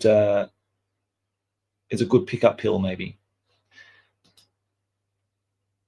Angerlands, still unsure. Stephen Bonner. Angerlands. England? Yes, we're still going, mate. I'm still going to wrap up very soon, but I just want to go through the chat and say hello to everybody. Planet Tomorrow, yes, we're still live, mate, even though it's just my on my lonesome now. Just found this channel. Watch your last High Elf and Dark Elf game and Mana War game. Absolutely loved it. Great channel. Thank you very much, Alarak. I'm glad you found the channel and that you enjoyed the videos. I really enjoy making them for you guys. I'm a bit tired of the poop and mud's sake. Yeah, you got to paint a lot of poop and mud type colors if you want to do Trench Crusade, mate, unfortunately. Yes, I agree. I do like some of the designs. I think he's talking about Trench Crusade. Some of the designs are really cool, but I'm more of an orc than a trench guy. Yeah, okay, that's fine. Just basing like 50 guys at the moment. If anyone interested, dwarves, bold action stuff, 40k, a whole lot mixed bag. Cool, that's nice. Bold action, yeah. Now bold action is interesting. I've actually got the Paul Sawyer miniature I primed up the other day. I've got to paint it up, and I'm going to give that away, probably on YouTube, I'd say, because I hope Paul's still with us, but I'm sure his time is not that long for this world, unfortunately, for the poor guy. It's a terrible way to go. But yeah, bold action. I played bold action way back in first edition. It was quite an interesting looking game. I may pick it up again. Who knows? If there's people who are playing it, and I wouldn't mind just painting up something as a project, just to paint up and take to the table every once in a while. The poor English-speaking people's like me in Scotland. Okay. So Stephen's in Scotland. Good to know, mate. There's a lot of great Scottish people I know through the channel. Gonna have a good eye on your channel for sure. I myself, a nice batch of Gorka Morka tomorrow with friends. Okay, awesome. Well, bring in Battle. That's Jace and Richard. They do a lot of Gorka Morka stuff. I've never played it, so have fun with your friends. I understand it's kind of like Necromunda, but with orcs. So have a great time playing that. I love grimdark. I just want it to be contained to my game worlds personally, even though the term was essentially came from the 80s Birmingham. Is that right? Because I heard a interview with John Blanche saying he gamed with some guys in Sweden. Now, I don't know exactly the timeline of this. And they, because when I think of grimdark, I'm thinking of John Blanche. Now, it's either his style that invoked this term or this word. Where exactly it came from, I got the feeling it came out of Sweden. But there you go. I don't know. I don't know who's going to claim the rights of that. But 80s Birmingham, it could have been 80s Birmingham, mate. I'm not going to say you're wrong. You're probably right. But yeah, wherever it came from, it has a very strong following, and I can see why. Yeah, time to hit the hay and catch some Z's. Best wishes from Germany for you and your friends and family. Thank you very much, Corvax. I really appreciate that, mate. I've seen your name before, Corvax Blackfeather. I'm sure I've seen it on the Discord or somewhere. But yes, in return to you and your friends and family in Germany, and to everybody here, have a great day. We're going to come back tomorrow. We're going to do this for 3 days. I'm getting these guys finished and done and painted. I've got to get them done in the next 3 days. It includes a banner and doing the this guy, the Grand Master. I haven't even started on this guy apart from his head and his beard. So I've got a lot of work ahead of me. So I might crack on and do some of that today. But I'll leave the stream now because I think we're almost almost 3 hours in, guys. So let's leave it for today. But I really appreciate you guys coming on and just watching it. So, and if you want to come and check us out tomorrow, please check us out tomorrow. Again, I want to keep them quite regular. Yeah, probably might see you tomorrow then, callbacks. Okay, mate, take care and have a good sleep. Is there a set start time? Yeah, mate, there will be at 9 p.m. Central European time, I think there will be, or GMT time. So it's my 6 a.m. here and your 9 p.m. there in the UK.